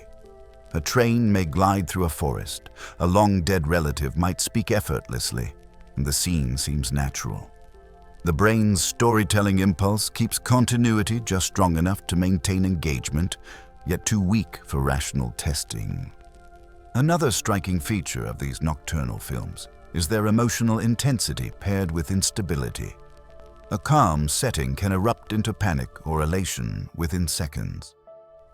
The limbic system, unconstrained, overrides rational expectation. Physiologically, heart rate and breathing fluctuate with dream tension even though external muscles remain still. The body experiences echoes of stress or excitement, yet the paralysis of REM prevents action. It is as if the brain rehearses feeling itself, safe from the world, dangerous only in narrative form. Such emotional rehearsal may prime neural circuits for coping, though that remains debated. Still, the effect is clear. Dreams replay the day's affective traces as expressive, unfiltered art. The auditory regions also participate. Because REM activity stimulates association areas broadly, people often hear voices or sounds in dreams derived from linguistic and sensory memory. The temporal lobe, engaged in speech perception, fuses tonal fragments into dialogue, but grammar often collapses, reflecting the absence of frontal oversight. Many report conversations that make broad emotional sense but lack literal logic, another product of uncensored recombination. Brain scans during REM show activation patterns similar to those when someone listens to language awake, confirming that the cortex hears its own invention. The question of memory recall, why dreams vanish so quickly at waking, relates to neurochemistry. During REM, certain neurotransmitters vital for memory storage, especially norepinephrine, drop to unusually low levels. This chemical quietness means that new memories, even the experiences created inside the dream, fail to consolidate strongly. On waking, as these chemicals rebound, the shift disrupts the fragile trace of the dream narrative. Without immediate rehearsal or writing, it dissolves. The amnesia is not total, but reflects that memory formation and vivid imagery rarely coexist. The mind generates powerful experiences, but lacks the molecular tools to record them. Scientists observing EEG and brain imaging data describe the dreaming brain as paradoxical, fast and desynchronized like the waking state, yet sealed off from input and motor output. This isolation enables neural networks to explore associations unconstrained by reality testing. In this state, creativity flourishes because inhibition drops. The brain's associative engine connects distant ideas, uniting emotions, memories, and perceptions in novel ways. The dream does not follow logic, but pattern heuristics, searching for meaning without the pressure of accuracy. When you dream of losing your teeth or flying through corridors, it arises from these cross-connections of body sensation, emotional residue, and stray memory fragments. Although the sleeping mind seems chaotic, patterns emerge in large-scale recordings. During REM, synchronized bursts ripple through visual areas, followed by limbic activation, a sequence resembling a script cueing scenery, then emotion. The prefrontal cortex shows delayed, partial activation near dream awareness, or moments of decision within the dream, hinting that consciousness fluctuates even without wakefulness. Each region plays a part. The pon ignites, the thalamus roots, the occipital cortex imagines, the amygdala colors, the hippocampus assembles, and the prefrontal cortex occasionally watches before fading again. This chain makes the experience immersive enough to convince the dreamer, yet unstable enough to unravel on waking. Consider the typical surreal transitions, the shift from one place to another without travel. Neural imaging suggests that scene boundaries coincide with fluctuations in hippocampal prefrontal coupling. Those brief connections spark a sense of narrative break or new chapter. Lighting changes, characters transform, and attention jumps because the coordination network resets. The dream's unpredictability, then, reflects actual neural dynamics, competing rhythms for attention and memory integration. Rather than random quirks, these transitions reveal the brain experimenting with flexible scene construction, similar to how it edits mental imagery while awake. Dream emotions also carry physiological nuance. Although the body remains mostly paralyzed, the autonomic nervous system still mirrors the internal drama. Heart rate rises in chase dreams. Cooling hands accompany fear, and micro-movements appear around the eyes or fingers at peaks of excitement. REM sleep serves as an active emotional rehearsal field, even though consciousness cannot distinguish it from reality. That intensity of bodily simulation hints at how deeply integrated the dream experience is with overall brain-body coordination. The organism rehearses reactions, but without risk. More subtle, yet equally essential, is the contribution of cortical association areas tying sensory fragments together. These higher regions maintain conceptual consistency, an understanding that a person observed in fragments of memory is still mother, even if her face changes. The ventral visual stream fuses identity features, while parietal areas supply spatial coherence. These processes ensure that dreams, however odd, feel structured rather than complete nonsense. The sleeping brain thus behaves like an improvisational ensemble, each region competent in its specialty, yet responsive to shifting cues. The result resembles jazz more than randomness. Patterns emerging through interaction, not design. The border between REM and wakefulness exposes how delicate this arrangement is. During brief arousals, fragments of the dream can leak into awareness before full bodily control returns. This intermediate period often produces vivid recall or even residual imagery projected onto the room. The thalamus gradually reopens sensory gates, mixing memory-driven imagery with external sight. As neurotransmitter balance resets, reality regains dominance and the fantasy fades. The fleeting overlap explains why dream recall is strongest when waking from REM directly and weaker after transitions through non-REM stages. Dream content also adapts to recent experience. Studies show that learning new tasks increases related activation patterns during subsequent REM periods. The hippocampus revisits the same neural configurations it used when acquiring the skill, supporting the view that dreams assist in memory integration. But rather than replaying events precisely, it weaves them into a larger associative network, including unrelated emotional or sensory fragments. This synthesis might preserve flexible learning rather than rote repetition. The dream's strange recombinations are byproducts of this integrative work. Despite the complexity, what emerges night after night is a recognizable pattern of human experience. Narratives colored by the personal, framed by memory, and scored by emotion. The consistency across people in certain dream themes, flying, being chased, losing control, reflects common neural responses to universal feelings of freedom, threat, or vulnerability. The specifics may vary, but the brain's fundamental mechanics shape the probability of those motifs.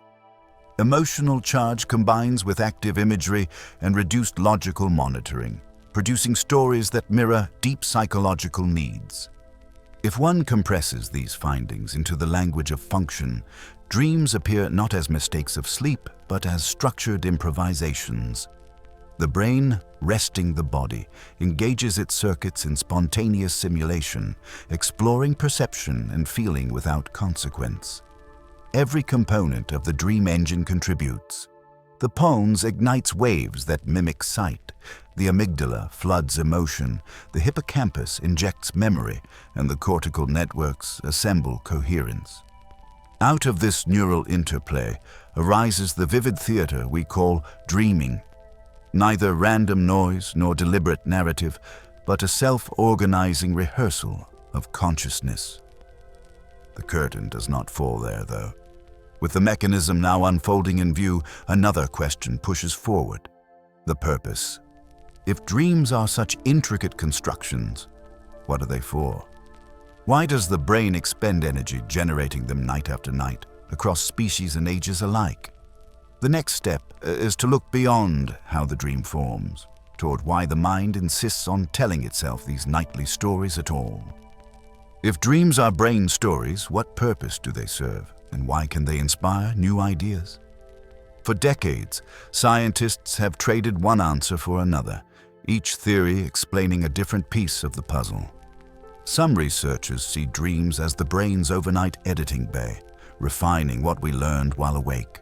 Others view them as emotional rehearsal, nature's way of letting us feel, process, and adapt without real consequences. A few argue that dreams are much simpler, just neural noise stitched into a narrative by a mind that refuses to rest. Yet even that randomness sometimes leads to creativity and insight, which raises the question of whether chaos might be part of the plan. The first and most studied function of dreaming is memory consolidation.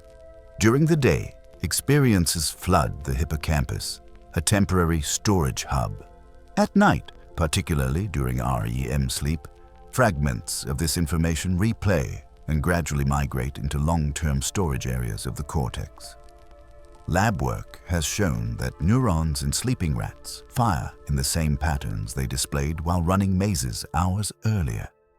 It's as if their brains replay the day's footage, reinforcing which turns led to food and which led to dead ends.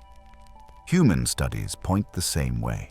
People who sleep after learning new skills, or even after an emotionally charged experience, show stronger recall compared to those who stay awake.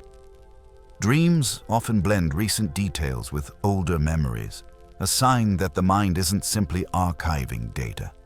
It's reorganizing it, searching for connections that didn't appear during waking thought. Yet if dreams were only for memory, their emotional intensity would be hard to explain. This leads to the second major theory, emotional processing.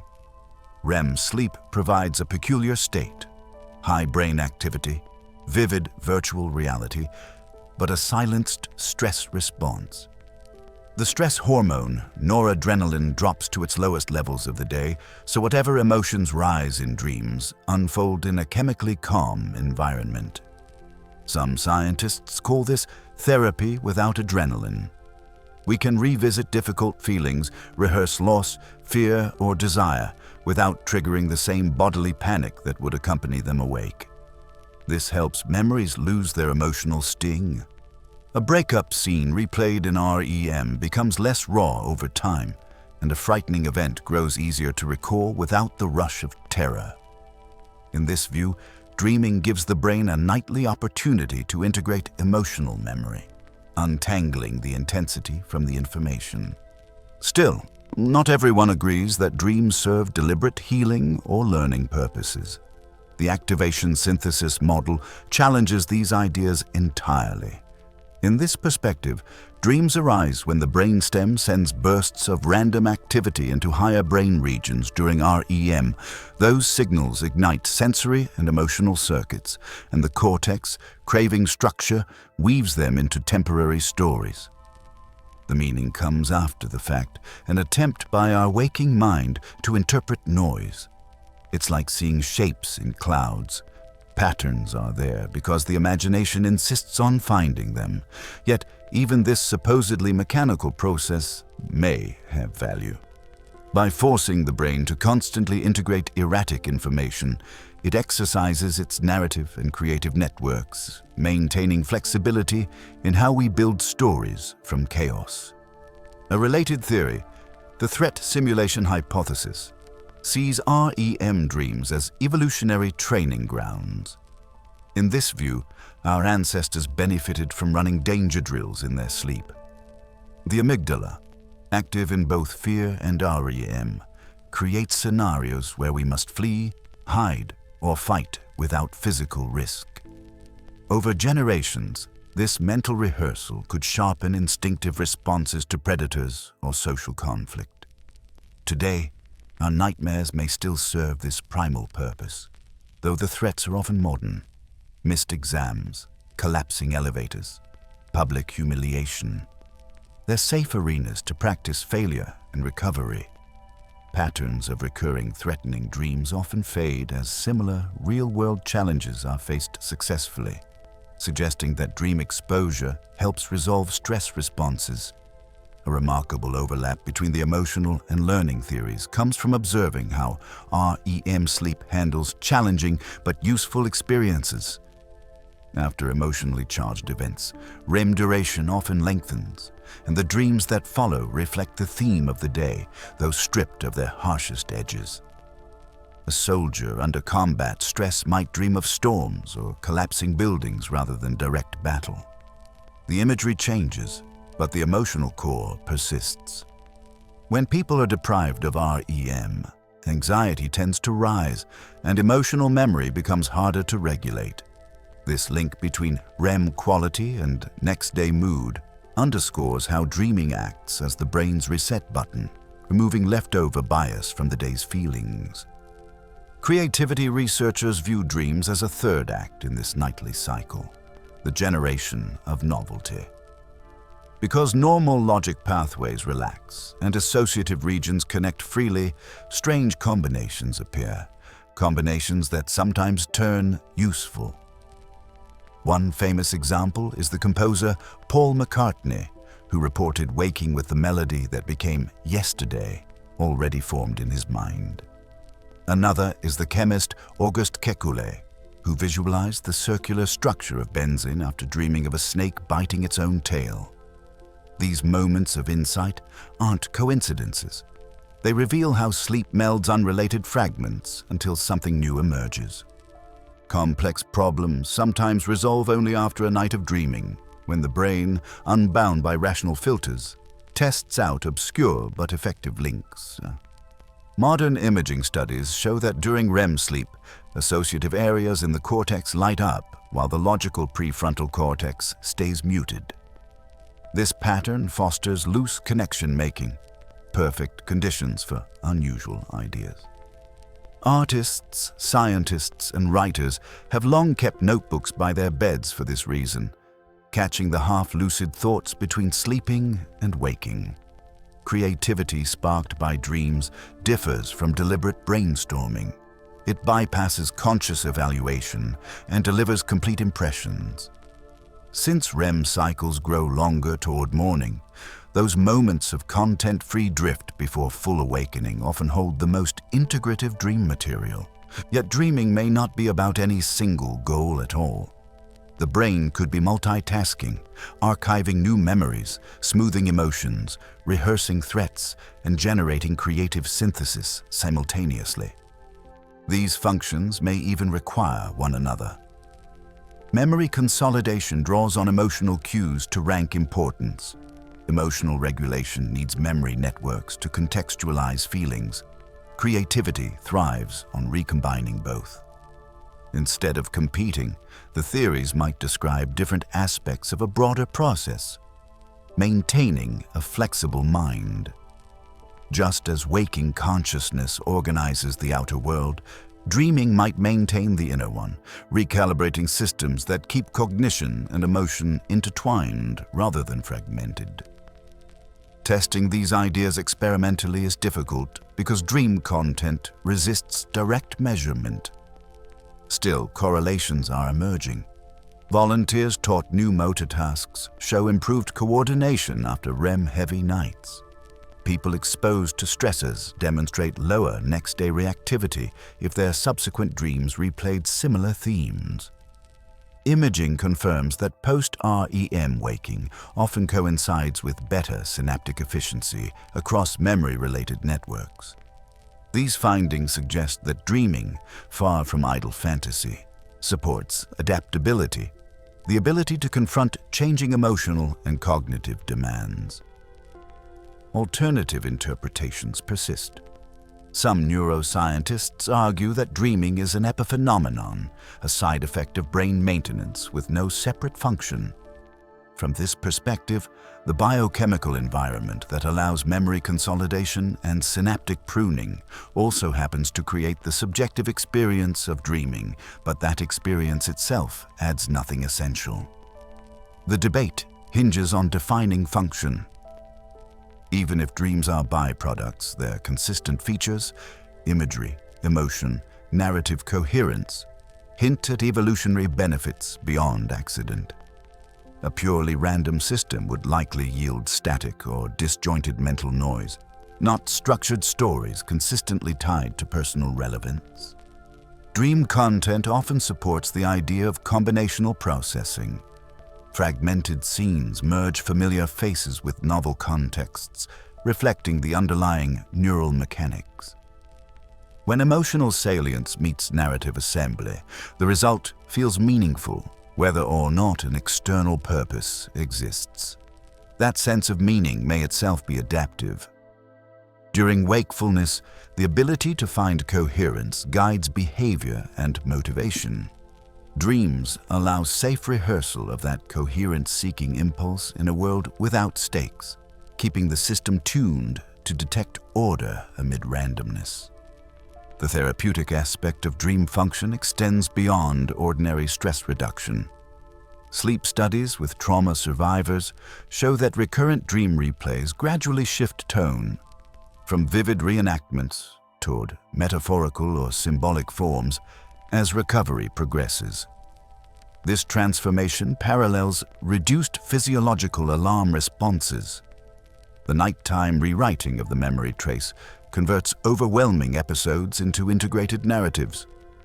Even when dreams upset us, the pattern may indicate an ongoing process of recontextualization rather than dysfunction. Part of dreaming's enduring intrigue is how it merges evidence-based mechanisms with mystery. Data from EEG and neuroimaging explain activity patterns, but not the subjective richness, the feeling of presence, the spontaneous storylines. A purely neurochemical explanation doesn't capture the lived strangeness of being in a dream world that dissolves on waking. Perhaps the function lies precisely in that duality, an internal environment where emotion and cognition interact freely, unbound by external checks, maintaining psychic flexibility for waking life. These overlapping viewpoints make a single interpretation unnecessary. Dreams can be at once rehearsals, emotional regulators, and creative laboratories. The brain rarely wastes energy. If multiple essential processes occur in the same neural state, evolution would have kept that blend. From the survival-focused rehearsal of our ancestors to the creative problem-solving of modern humans, the dream function persists because it serves the same broad goal: adaptation. The next time a dream leaves a vivid trace or sparks an odd idea, it may represent more than random firings or unspoken wishes. It could be the mind's silent night shift, replaying, reshaping, and inventing in one continuous flow. And from this interplay of order and disorder, we glimpse how consciousness renews itself for another day. But what happens when these nightly rehearsals begin to misfire? when the system that soothes and restores turns toward fear instead. Sometimes the same neural machinery that calms our minds also becomes the source of fear. The brain circuits wired for emotional regulation and safety learning can misfire during sleep, turning a natural process into a landscape of terror. When the system that normally blends emotion and imagery goes unstable, the dream ceases to soothe and begins to haunt. Nightmares, night terrors, and sleep paralysis all emerge from different collisions between consciousness, sleep stage, and emotion, but they share a common origin in the fragile chemistry of REM and non-REM transitions. Nightmares unfold during REM sleep, the phase rich in vivid imagery and emotional processing. In these dreams, the amygdala, the brain's center for fear and arousal, fires intensely while the prefrontal cortex remains quiet. Normally, this imbalance allows the mind to practice handling strong emotions without the physical stress of being awake. When it goes right, you wake up feeling calmer, as if your brain had quietly filed your fears into the right drawers. But when it goes wrong, the dream amplifies the distress instead of releasing it. You jolt awake, heart racing, with your body convinced the threat is real. Because REM dreams are conscious narratives with sensory detail, these experiences register like waking memories. Children often have more of them simply because their emotional systems are still developing. Yet adults with chronic stress can find them recurring with cinematic precision. Night terrors, despite the name, are an entirely different creature.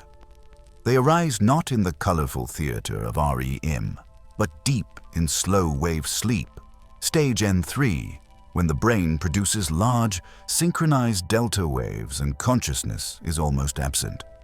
In that state, the body is capable of movement, the eyes are open, and the sleeper can scream or even bolt from bed, yet their mind is still submerged. The person rarely remembers it. These events reflect a partial arousal from deep sleep, when the nervous system wakes the body before the mind follows. Children experience them most often, perhaps because their deep sleep is more intense and more easily fragmented. In adults, night terrors usually indicate severe sleep deprivation, alcohol withdrawal, or disorders that disturb N3 stability. Unlike nightmares that sculpt specific images of threat, night terrors release pure physiological panic, a surge of fight-or-flight energy without a story attached. Sleep paralysis sits at yet another boundary, balancing between REM and waking. During normal REM, brainstem circuits paralyze most muscles through inhibitory signals to the spinal cord, so dream movements remain imagined. For a few seconds before or after sleep, that paralysis can outlast the dream or arrive too early. The result is conscious awareness locked in an immobile body. The person may sense pressure on the chest or see a shadow, recalling ancient folklore of demons or spirits. Neuroscientists trace these hallucinations to the overlap of REM imagery and waking consciousness when sensory input conflicts with dream projections. The body is awake enough to register its own immobility, but still generating dreamlike perception. It often fades within a minute, but fear amplifies its duration. Trying to move intensifies awareness of being trapped. All three phenomena reveal the instability that can occur at sleep's edges. Nightmares dominate when REM's emotional centers overheat. Night terrors erupt when deep sleep fractures, and sleep paralysis arises when REM atonia refuses to disengage. Yet the trigger often begins earlier, with stress hormones and emotional overload carried into the night. The hippocampus, which normally helps integrate daily experiences with existing memories, becomes overwhelmed. When it hands chaotic fragments to the dreaming brain, the amygdala reacts defensively. Studies of trauma survivors show REM sleep frequently fractionated and filled with high-frequency brain activity. Signs of over-arousal incompatible with the calm context REM should provide. Instead of processing trauma, the brain replays it. Post-traumatic stress disorder illustrates this breakdown vividly. Recurrent nightmares repeat core elements of the trauma, flashes of sound, pain, or helplessness, and the repetition follows a feedback loop.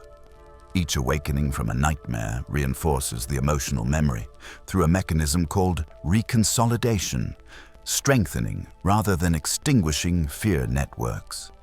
Over time, REM fragments grow shorter but more intense.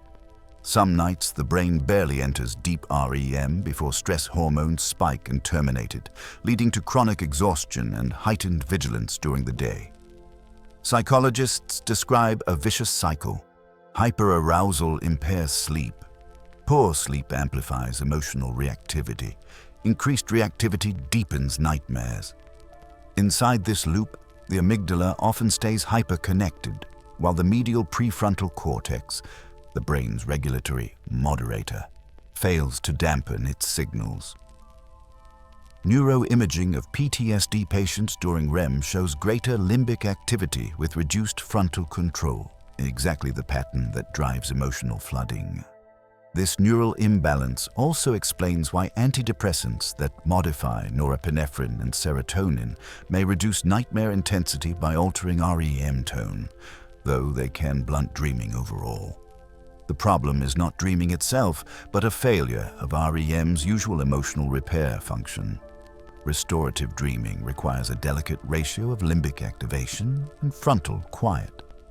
When that rhythm skews, the dream climate becomes hostile.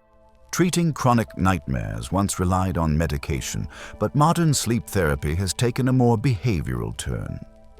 One of the most effective methods, imagery rehearsal therapy, approaches the nightmare not as an uncontrollable invasion, but as a learned mental habit that can be rewritten. During the day, the dreamer recalls the nightmare, changes its storyline to a safer ending, perhaps escaping or transforming the threat, and rehears that new version repeatedly before sleep. Over several weeks, the altered imagery competes with the old memory and gradually replaces it. Clinical trials have shown significant reductions in nightmare frequency and distress, even in trauma sufferers. The exercise shifts REM content by giving the brain alternative scripts to follow. It's cognitive restructuring applied to REM narratives. Complementing this targeted work are the quieter basics of sleep hygiene.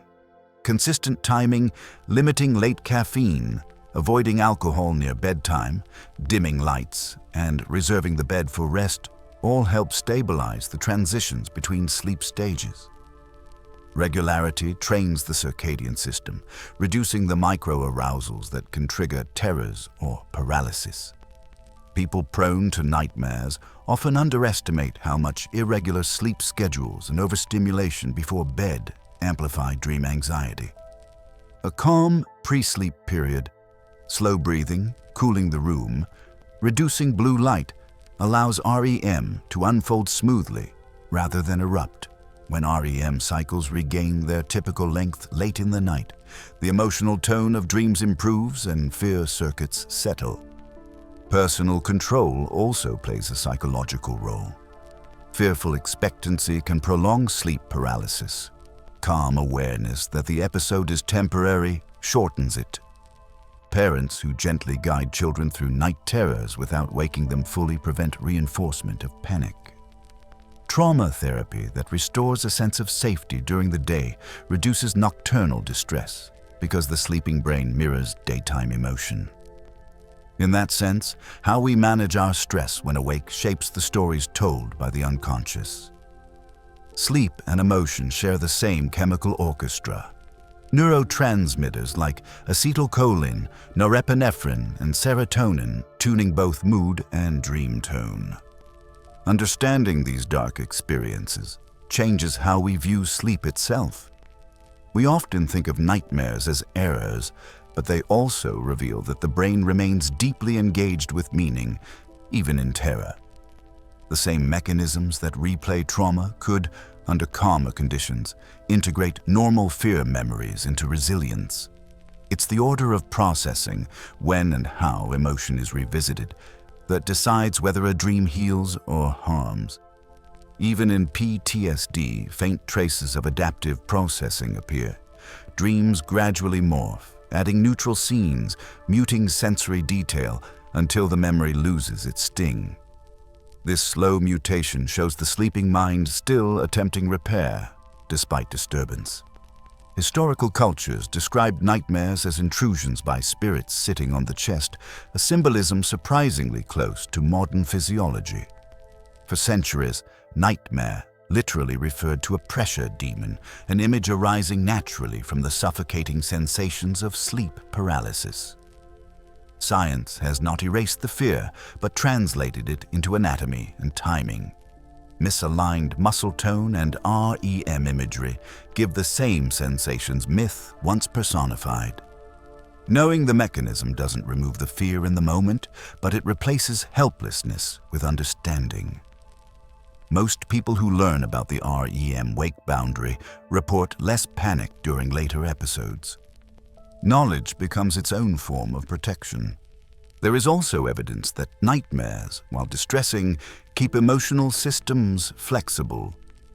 People who seldom dream or never recall nightmares can show reduced overnight fear extinction. Experiencing fear during dreams might be a way for the brain to maintain calibration, testing threat responses in simulation so the real world feels less overwhelming. When that simulation becomes repetitive or too intense, it stops serving its adaptive role. Restoring variety through good sleep and emotional processing resets the system.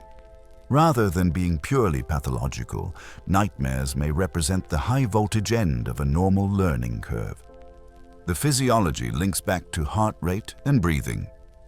During REM nightmares, sudden bursts of autonomic activation, fast pulses of sympathetic activity, mirror patterns seen in daytime panic attacks. Yet these surges occur against a backdrop of total muscle paralysis, creating the sense of paralysis and danger combined.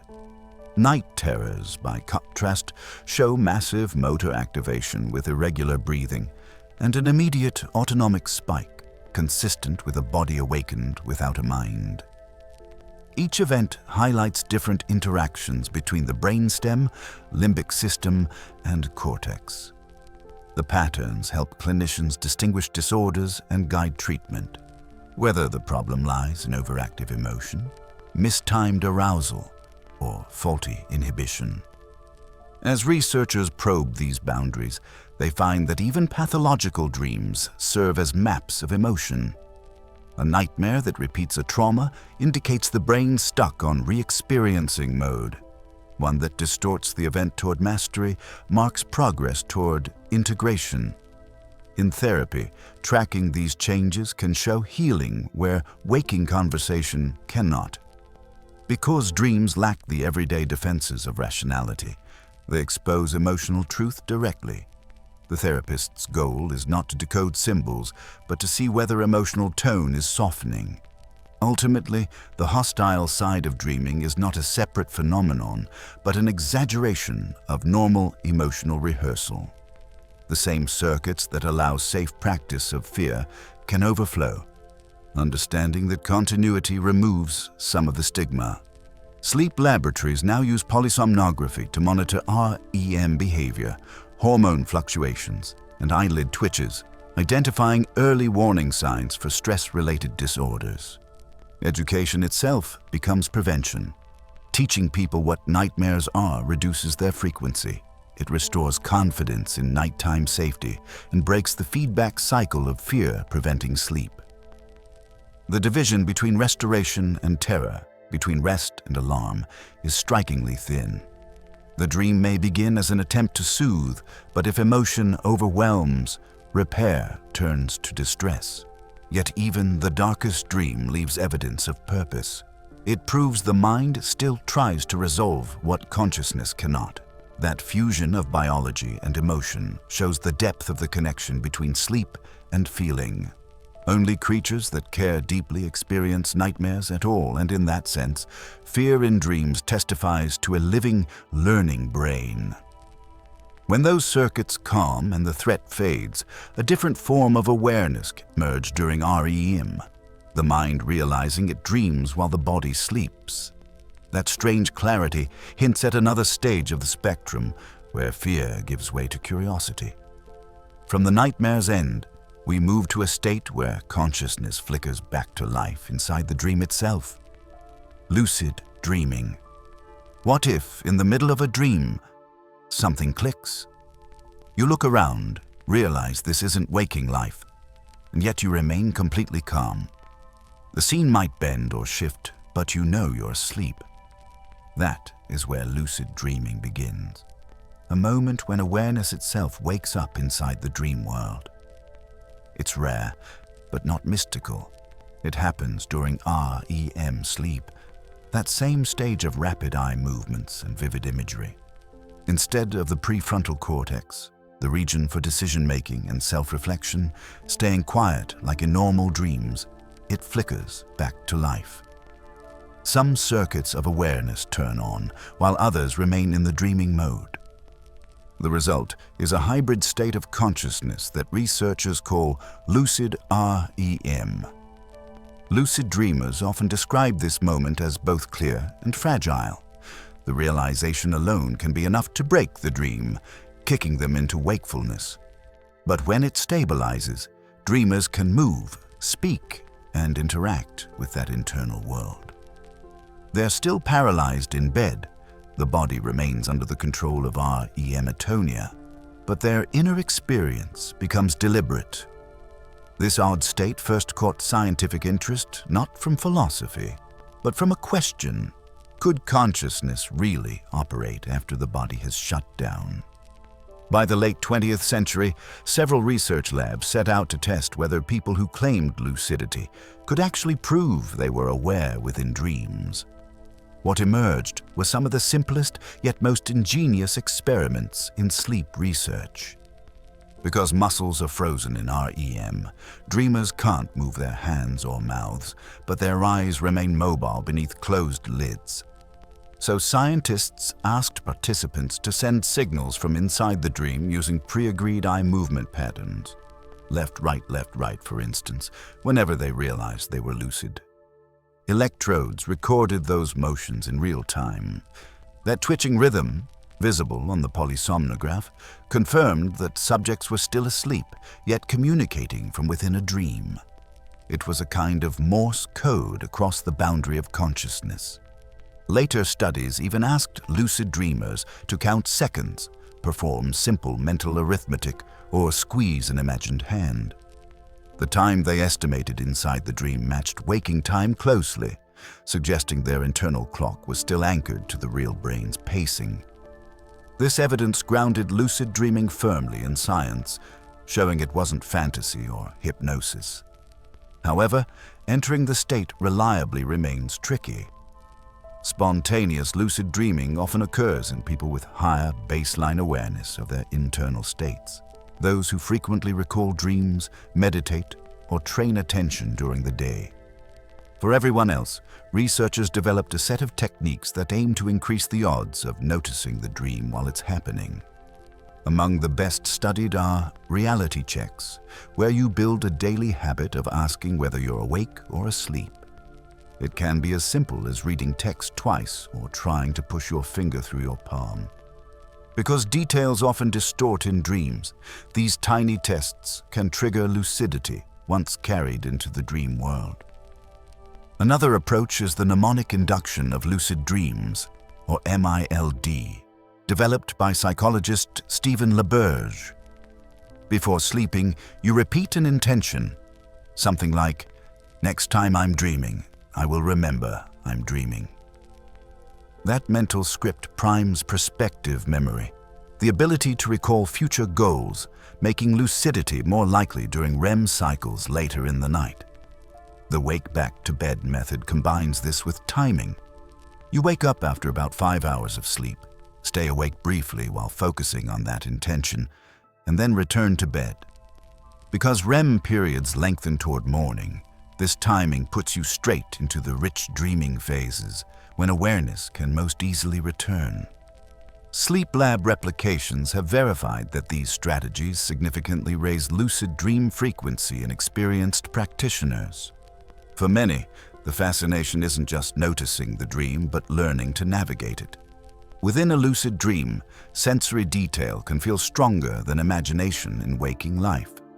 Dreamers report flying, revisiting memories, speaking to symbolic figures, or reshaping environments. Neuroscientists see these experiences not as supernatural, but as demonstrations of how flexible perception becomes when external input shuts down.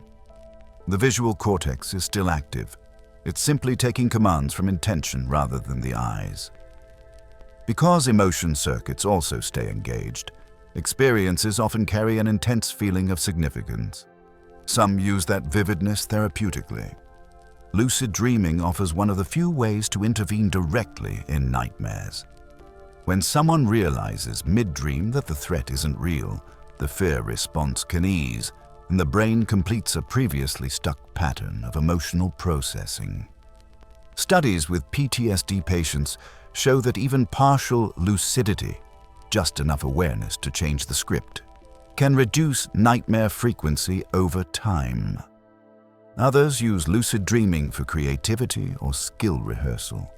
Musicians report composing melodies, artists visualize perspectives they later bring to canvas, and athletes mentally practice sequences in vividly rendered conditions. Early trials comparing imagined and real motor practice suggest overlap in brain activation, hinting that lucid rehearsal might strengthen neural patterns used for performance. However, there are limits. The brain in lucid REM is simultaneously awake and asleep, which requires delicate balance. Too much excitement or focus can wake the dreamer. Too much passivity and awareness fades. Overtraining, especially with disrupted sleep schedules or repeated wake-back-to-bed attempts, can fragment sleep architecture, reducing slow-wave recovery. Some practitioners who chase lucidity nightly report residual fatigue, derealization, or blurred boundaries between waking imagery and dreams. That's why researchers emphasize caution. Treat lucid dreaming as an exploration, not as a nightly goal. Like any cognitive skill, it benefits from moderation. Beyond enthusiasm, the phenomenon raises deep questions about consciousness itself. During everyday REM dreams, the prefrontal cortex is mostly silent, which explains the illogical plots. Introduce partial activation, and self-reflection reappears, without fully ending the dream. This gradient challenges the idea that consciousness is an all-or-nothing switch. Instead, awareness seems to exist on a spectrum, capable of blending features of sleep and wakefulness. Some neuroscientists call this hybrid consciousness. It hints that our subjective sense of control depends on shifting communication between brain networks, not a single on-off mechanism. In imaging studies, lucid REM shows increased connectivity between frontal and parietal regions, areas tied to metacognition, the ability to think about thinking. That brief reconnection may be why lucid dreamers can assess their own experience, even while sensory hallucinations continue. It's as if the mind becomes both author and observer. Philosophers have long debated whether such self-awareness can exist independently of the outside world.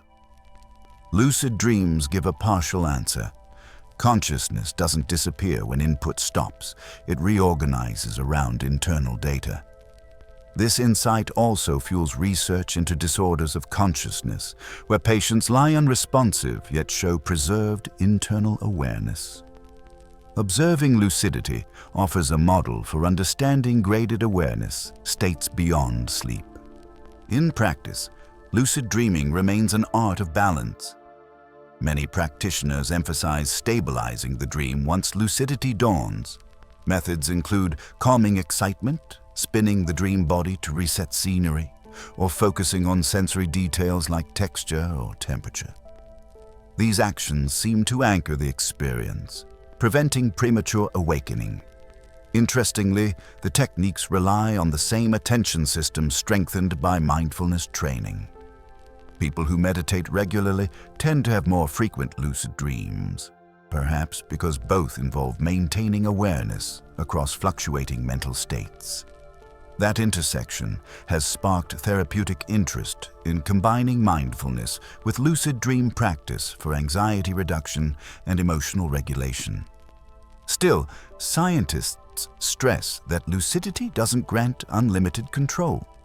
The dream environment reacts to expectation and emotion. Push too hard and it collapses. Those limitations make lucid dreams psychologically revealing. When someone attempts to command a dream but finds it resisting, they're encountering the boundaries of subconscious processes that still operate autonomously. Some therapists use that moment to explore agency and control. How we relate to our own minds when we realize we're constructing the environment. It's introspection turned literal. For the broader field of sleep research, lucid dreaming acts as a rare probe into how the brain merges memory, perception, and self. Electrical recordings show characteristic markers when lucidity begins. A burst of beta and gamma activity in frontal regions, coexisting with classic REM-theta rhythms. That coexistence, the fast frequencies of alert thought mixed with the slow waves of dreaming, encapsulates the paradox of being awake within sleep. It's neither fully conscious nor fully unconscious, but oscillating somewhere between. Studying this state helps refine models of how awareness arises and fades. People who cultivate lucid dreaming often describe practical benefits. Beyond alleviating nightmares, it can support creative insight. Because normal constraints of reality lift, problem solving can take unconventional paths. Some discover connections between ideas that wouldn't occur in waking logic, an effect parallel to the associative looseness seen in REM creativity studies. Yet researchers caution that not everyone benefits equally. The experience tends to reflect the dreamer's mindset. Those approaching it for relaxation or curiosity adapt smoothly, while those seeking escapism may feel disoriented when boundaries blur. Sleep serves many essential biological rules. Bending it too often for experimentation can disrupt them. Safe practice centers on respecting sleep cycles. If someone hopes to experience lucidity, the advice is straightforward. Maintain regular sleep hours, keep a dream journal to improve recall, and approach experiments occasionally, not nightly. When lucidity happens, note the memory on waking. Writing immediately captures details before they fade. Treat each occurrence as observation rather than performance. That scientific attitude, curious but grounded, prevents the exhaustion that sometimes follows overindulgence. Healthy sleep architecture remains the priority, because even the most fascinating dream loses meaning if it steals rest from the waking mind. Lucid dreaming's scientific significance extends beyond personal fascination. It bridges subjective experience and objective measurement, an inner event capable of sending outward signals. That makes it a valuable model for consciousness research, providing a living demonstration that awareness can function without sensory input. Each recorded eye movement from within a dream is a reminder that the boundary between the real and imagined world is thinner than we assume. And though lucid dreamers can reshape their surroundings, the deeper mystery lies in how easily the brain accepts that illusion as real, even when it knows it's self-made. As scientists continue to map the mechanisms behind lucidity, new questions emerge about its relationship to creativity, therapy, and even machine-assisted dream modulation. For now, lucid dreaming remains one of the few naturally occurring states where we can study consciousness turning back to watch itself. It shows that awareness is not confined to wakefulness. It can bloom again inside its own creation.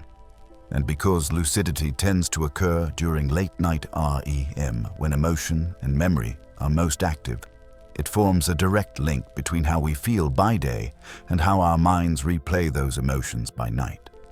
From here, that connection leads straight into another layer of research: how our waking mood reshapes dream tone, helping or hindering the brain's nightly work of emotional repair. Your emotional weather doesn't stop at bedtime, it colors your dreams. When people feel anxious, their dreams tend to carry that same tone: more frantic, more fragmented, filled with chasing or failure themes. During depression, dreams often turn muted or repetitive, as if the mind mirrors the limited emotional range of waking life. This connection works both ways. The sleep cycle doesn't just reflect mood, it helps shape it. Over several nights of poor or shortened REM sleep, emotional regulation slips and people wake up more irritable or vulnerable.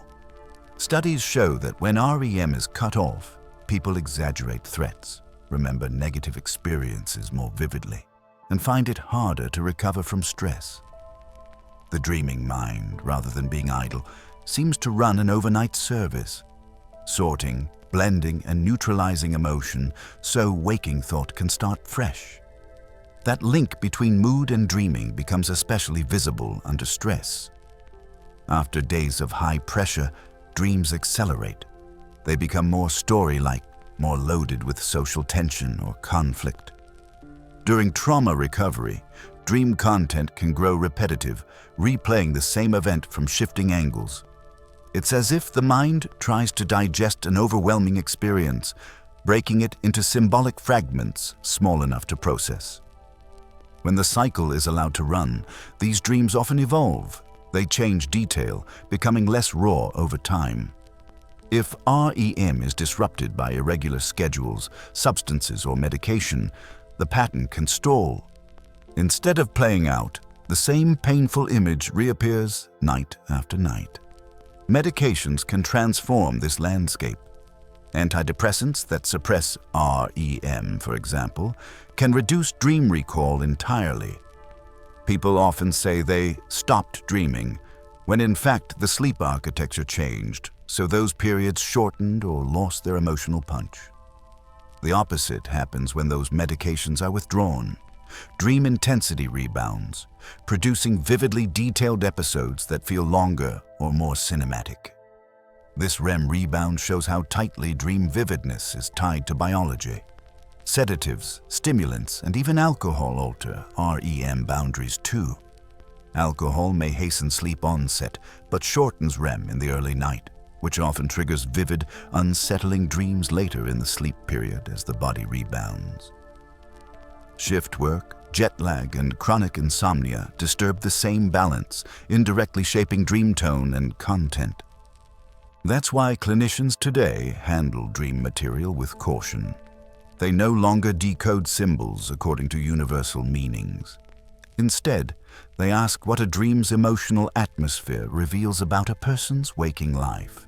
A dream about drowning, for instance, might not symbolize repression across cases. It may reflect a specific person's sense of losing control or exhaustion. This interpretive change stems from knowing how stress hormones, circadian rhythm, and neurotransmitters influence REM. The dream becomes one more observation point for emotional processing, rather than a direct message from the unconscious. In therapy, recounting a disturbing dream can uncover not a hidden wish, but an ongoing stressor or unresolved anxiety script looping beneath awareness. The focus shifts from decoding to contextualizing. Post-traumatic stress disorder shows how deeply that loop can ingrain itself. In PTSD dreams, the mind relives aspects of trauma with sensory precision. The same sound, the same image, the same fear spike. It isn't a metaphor, it's the nervous system frozen in replay. The amygdala, which regulates fear learning, remains overactive, while the prefrontal regions that could reinterpret the dream's meaning stay quiet. Repetition reinforces the emotional memory, rather than calming it. Over months or years, such nightly reruns erode sleep integrity further, keeping people in a cycle of hyperarousal by day and restless distress by night. Treatments that stabilize sleep make the strongest impact because they stop that spiral at its biological root. One such approach, imagery rehearsal therapy, teaches patients to rewrite nightmares while awake, changing the ending, softening the threat, or rehearsing a calm resolution. These revised versions, practiced during the day, begin to overwrite the original replay when REM returns. The process doesn't remove fear from memory. It changes the script the brain chooses to run. Paired with adequate sleep hygiene, consistent schedules, reduction of stimulants, limited screen exposure, these interventions help restore REM's emotional blending function, replacing rigid loops with flexible narratives. Over time, the content of dreams becomes less hostile, and sleep becomes a safer space again. Stress and depression often show measurable signatures in brain rhythms during REM. Depressed patients may exhibit shortened REM latency. They enter dream sleep sooner and stay there longer. Yet that extra REM isn't restorative. It comes loaded with intrusive, negative imagery. The normal alternation between deep slow-wave sleep and REM is imbalanced, leading to fewer chances for full physical restoration. Emotional neurons fire without completion of their cooling-off phase. When antidepressant treatment lengthens non-REM stages, mood frequently stabilizes even if total sleep duration remains the same. The timing and balance prove more important than the number of hours. As sleep researchers observe these shifts, they see an ongoing conversation between brain chemistry and emotion. Neurotransmitters like serotonin and norepinephrine quiet during REM, allowing unfiltered replay of emotional memories without the full force of stress responses.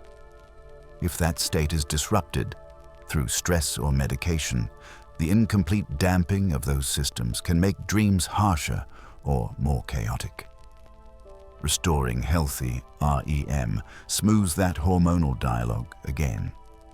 This may explain why dream deprivation heightens emotional reactivity in waking life, from overreacting to minor provocations to difficulty reading facial cues. The dreaming phase seems to recalibrate our emotional thermometer every night. People often notice mood changes when they start or stop REM influencing substances. Nicotine, caffeine, and alcohol all lead to lighter, more fragmented REM, giving dreams a jumpy, kaleidoscopic feel. Withdrawal from these substances can bring vivid, sometimes unsettling dream rebounds.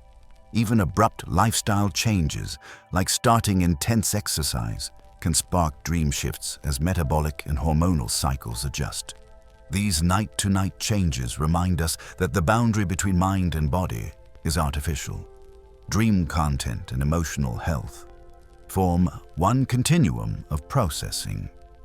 Clinicians who record dream patterns across therapy note that progress often shows up there before the patient feels it. When dreams grow less repetitive or switch from helplessness to problem solving, it signals that emotional integration is improving. Rather than decoding symbols, therapists examine these structural changes. The same characters appear but act differently. The setting changes from confinement to openness, or the dreamer begins to intervene rather than freeze. These are behavioral rehearsals of emotional mastery, mirroring new neural pathways built during treatment. Dream evolution parallels recovery. REM rebound provides another clue. After periods of deprivation, because of stress, schedule changes, or medication, people often experience extended REM bouts once they finally rest. The dreams in those nights can feel unusually intense, but often carry a cathartic quality. They may combine many memories and emotions, a sort of backlog clearing. Science interprets this as the brain catching up on processing tasks postponed by insufficient REM. While it can be disorienting, that rebound is a sign that homeostasis is returning. The brain is completing unfinished work. For depression in particular, therapeutic REM restriction, temporarily limiting REM for 1 or 2 nights, sometimes yields short-term relief, hinting at complex and opposing roles of this stage. Too little REM destabilizes mood, too much may prolong rumination. The ideal pattern keeps the pendulum swinging evenly, granting periods of deep restoration followed by measured emotional rehearsal. Restoration is as much about cycling as duration, an idea that guides modern cognitive behavioral therapy for insomnia. In everyday life, even mild stressors leave their trace on dream tone. After an argument or looming deadline, people report restless, anxious dream plots.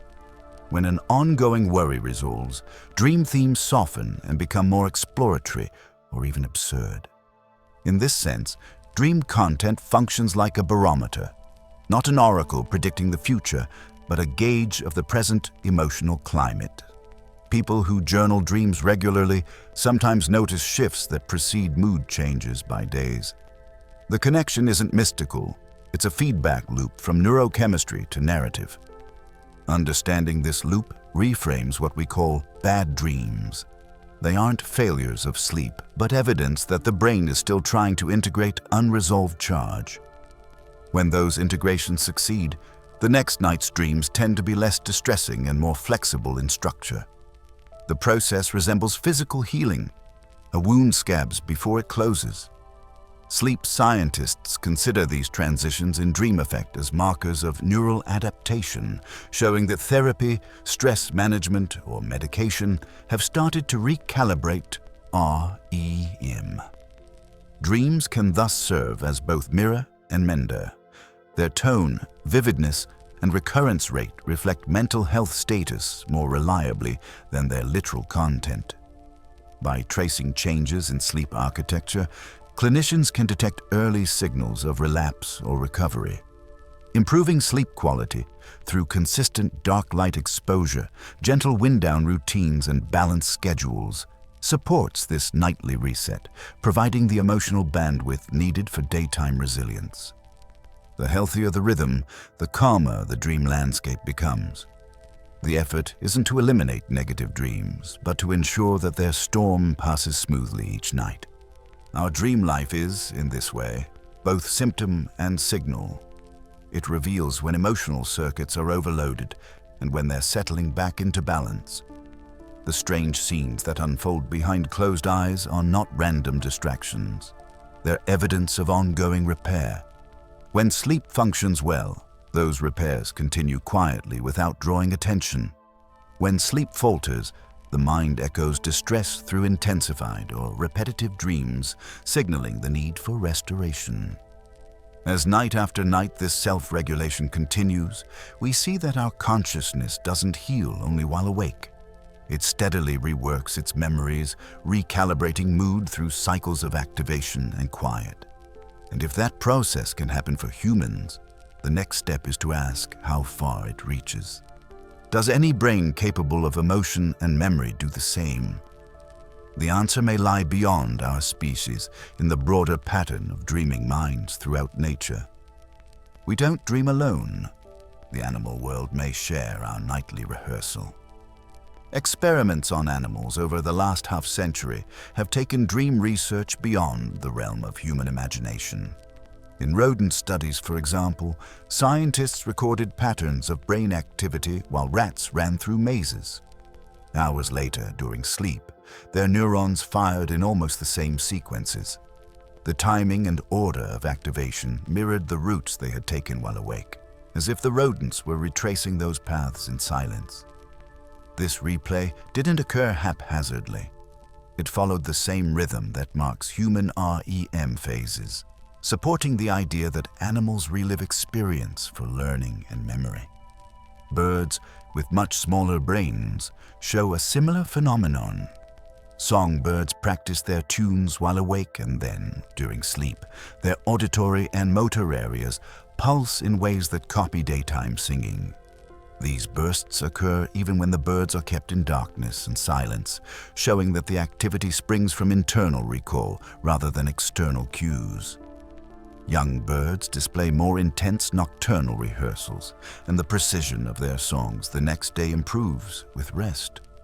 Dreamlike practice may help them fine-tune rhythm and pitch without the energy, cost, or risk of vocalizing through the night. Cats entered the story through a set of mid-20th century experiments that changed how scientists interpreted REM behavior. Researchers noticed that normal cats in REM sleep were physically motionless, despite such high brain activity. When certain brainstem regions that control muscle paralysis were disabled, the animals began to move as though they were stalking or playing. They arched their backs, chased invisible prey, and pounced on nothing. Their eyes darted beneath closed lids while their bodies enacted the scenes behind those movements. This discovery suggested that REM paralysis was not a trivial feature. It was a safety barrier, preventing the acting out of dreams in cats and in humans alike. Not all species dream symmetrically. Dolphins and some whales exhibit unihemispheric sleep, in which one side of the brain rests while the other stays alert enough for breathing and navigation. During these moments, half of the body seems to slumber while the opposite eye remains open, scanning the water. Although clear evidence of narrative-like dreaming is lacking, brief REM-like phases occur alternately in each hemisphere. This arrangement hints at flexibility rather than absence, an evolutionary solution to survive in an aquatic environment where full unconsciousness could mean drowning. Consciousness in these species shifts between hemispheres rather than vanishing entirely. Such findings raise a larger question. If mammals and birds show dream-related activity, how far back does this capacity reach?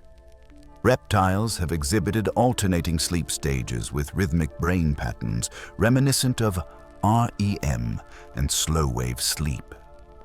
Turtles and lizards produce bursts of activity that recur at regular intervals, although the exact content of their neural replay remains unknown. The pattern suggests that the roots of dreaming might stretch back hundreds of millions of years, embedded in the vertebrate lineage as a general feature of neural organization, rather than an exclusive human privilege. In evolutionary terms, dreaming could serve as a built-in rehearsal tool. For a prey animal, replaying flight patterns might strengthen the neural circuits needed for quick navigation through obstacles. For predators, running through the motor program of a successful hunt could preserve timing and coordination. Even if these events occur without conscious awareness, the repeated activation might optimize performance later. This view aligns with research on nuisance mammals whose problem-solving abilities improve after sleep. Dreaming, or whatever precursor version they experience, may refine instinct through experience replay and error correction. Across species, REM-like stages appear cyclically, separated by periods of slow waves that refresh the brain's energy balance. The shared structure implies more than coincidence. It points to a deep biological design. REM recordings from mammals as different as rats and elephants show oscillations that match key frequency ranges of human REM sleep. Birds add another layer of complexity, alternating between fragments of REM only a few seconds long and longer, deeper phases of non-REM rest. Despite varying durations, the pattern of switching between active and quiet states remains universal. This rhythmic alternation could be the nervous system's compromise between information maintenance and recovery. Studying animal dreams also challenges the idea that consciousness is a sharp boundary between asleep and awake, or between human and non-human minds. If the sparrow rehearses songs, if the rat retraces its maze, and if the dolphin drifts between hemispheric awareness, then each displays elements of perception, emotion, and intention at rest. Consciousness becomes a continuum rather than a binary state. Some researchers describe it as graded awareness, the brain adjusting its connection to the world while retaining an inner movie that continues even under closed lids. This perspective blurs the traditional separation of human introspection from animal instinct. The emotional aspect of dreaming, once thought unique to people, also appears in our evolutionary neighbors. Dogs whimper and paddle during sleep while their facial muscles twitch in patterns consistent with emotion expression. Although it cannot be proven that they feel joy or fear, the similarity of neural activation in limbic areas compared with human data suggests more than mechanical coincidence. Emotional rehearsal might benefit social species by maintaining bonding circuits or recalibrating stress responses. The sleeping pack animal running through companionship or conflict could be preparing its brain for future social interactions. Evolutionary continuity also explains why dream mechanisms are so resilient. The same brainstem structures that generate REM activity in humans exist in almost identical form in mice and cats. Damage to these regions leads to similar disturbances, loss of REM balance or physical acting out during sleep. Such parallels indicate that these mechanisms were conserved because they served essential purposes. They keep bodily safety while allowing the mind, human or otherwise, to regenerate complex behaviors internally. Dolphins offer another clue about adaptive value. Their need for constant motor control rules out extended motionless dreaming, yet they display brief REM like micro-episodes alternating between hemispheres. The underlying logic may be that some degree of neural rehearsal or emotional reset remains beneficial, even if compressed. The aquatic environment forced evolution to redesign sleep architecture without discarding its cognitive advantages. Partial dreaming fulfills the job while meeting survival demands, showing how evolution shapes consciousness around ecology. When scientists place electrodes on the heads of tiny songbirds, the data reveal patterns eerily similar to human dreaming. Neural firings map onto melodies, syllable by syllable, as if the creature were practicing notes of its repertoire. Suppressing these nocturnal patterns delays the proper development of song, demonstrating that internal replay contributes directly to learning. Sleep, therefore, becomes not passive rest, but a vital developmental stage for communication, one that links animal rehearsal to human creativity in the same neural language of cycles and feedback. Comparative studies also examine how much time each species devotes to REM. Predators that spend their days relying on strategic or social behavior, such as cats and primates, usually show longer REM portions than grazing animals that must remain alert. This uneven distribution suggests a trade-off between safety and cognitive maintenance. The more secure the environment, the greater the investment in dreamlike states that support memory and adaptation. The pattern continues across evolution. Humans, having achieved relative environmental control, use a sizable share of the night in vivid REM, perhaps an echo of that ancient luxury. Seeing dreaming as an evolutionary thread rather than a unique phenomenon reshapes the discussion of what it means to be conscious. Instead of searching for a single threshold of awareness, researchers now examine shared processes: memory integration, emotional recalibration, creative replay that operate in degrees across species. Humans experience them through narrative imagery and emotional symbolism. Animals may express them through neural replay and instinct regulation. In both cases, the same principles govern stability and adaptation. The continuity highlights function, not spectacle, the brain rehearsing its world to face it again at dawn. The evidence also unites biology with behavior. When animals deprived of REM sleep are later allowed recovery, they show a rebound effect, longer and more intense REM episodes afterward. Birds deprived of nighttime rehearsal sing less accurately the following morning. Rats deprived of REM struggle with problem-solving tasks. These effects mirror human consequences of REM loss, such as mood swings and memory errors. The shared rebound emphasizes that REM sleep serves restorative roles consistent across phylogeny. If the mechanism were dispensable, evolution would have trimmed it long ago. Researchers continue to probe how dream traits adapt to ecological niches. Migrating birds reduce REM during travel seasons to conserve energy, then compensate afterward when danger decreases. Ground-dwelling mammals shorten their sleep but maintain the proportional cycle between slow wave and REM, ensuring at least minimal neural maintenance. Even captive reptiles in controlled environments show that same alternation, though on a slower scale. This diversity reinforces the view that dreaming is a flexible template, the nervous system's way of balancing repair with rehearsal under each species' unique constraints. The pattern of brain activity recorded from different animals blurs another assumption, that dreaming demands language or complex self-awareness. When a rat's hippocampus fires in the same order during sleep as during waking exploration, it reflects mapping, prediction, and reinforcement, processes that do not require words. Human dream reports may simply be a narrative overlay on the same framework. Conscious awareness adds storytelling to a biological rhythm already present across lineages.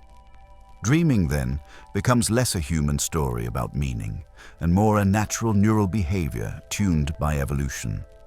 Through this comparative lens, consciousness appears more like a spectrum of operations than a single leap.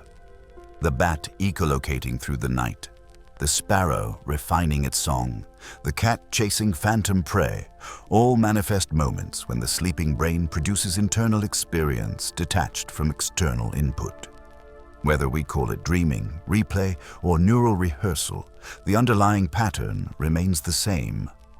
Coordinated bursts of activity guided by the same biochemical mechanics that shape human REM.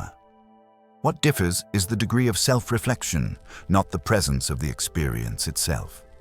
As research continues, the evidence implies that the capacity for an internal world evolved not as decoration, but as a fundamental function of complex nervous systems. Dreaming may be as ancient as the behaviors it refines.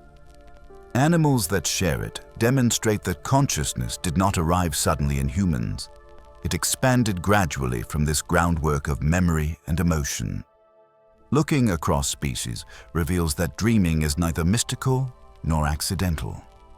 It is a biological tradition, passed down, adapted, and repurposed by millions of years of neural evolution toward minds that could not only respond to the world, but recreate it within sleep. And from that shared heritage arises the modern question of whether technology might one day glimpse those secret rehearsals as they happen, decoding them as we rest.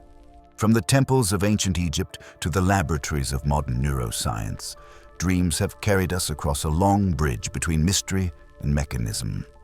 The symbols etched on clay tablets and the signals traced on EEG screens may look different, yet both tell a story about human curiosity. Our ancestors sought meaning from gods because they sensed that something profound stirred behind closed eyes. Today, we trace that stirring to neurons firing in rhythmic arcs, to chemicals that flicker and fade across the sleeping brain.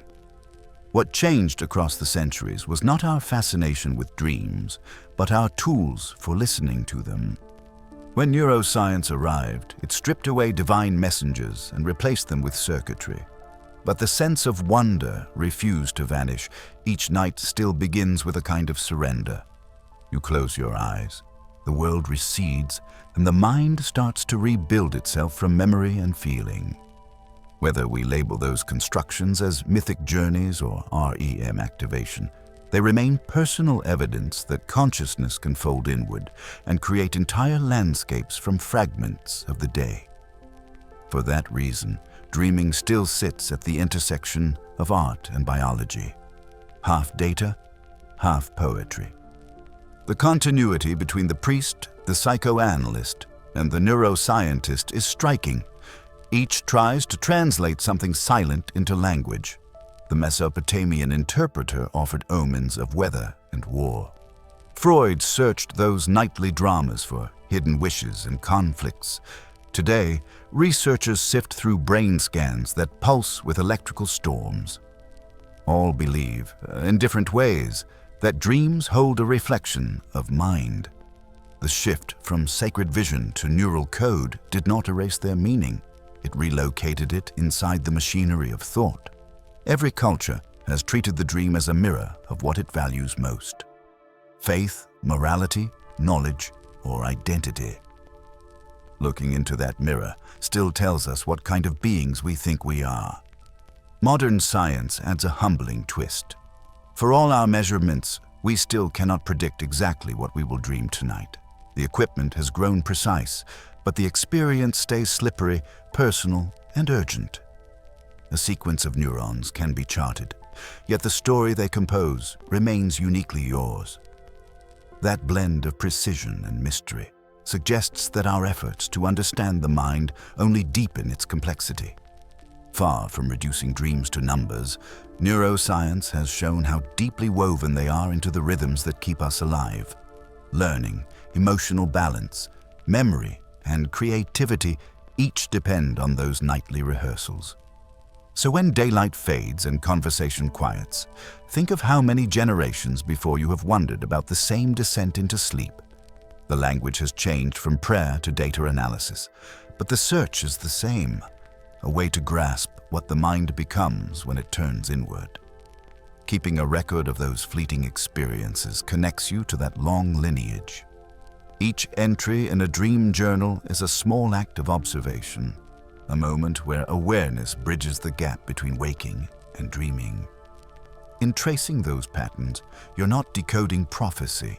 You're watching your own consciousness rebuild itself one night at a time.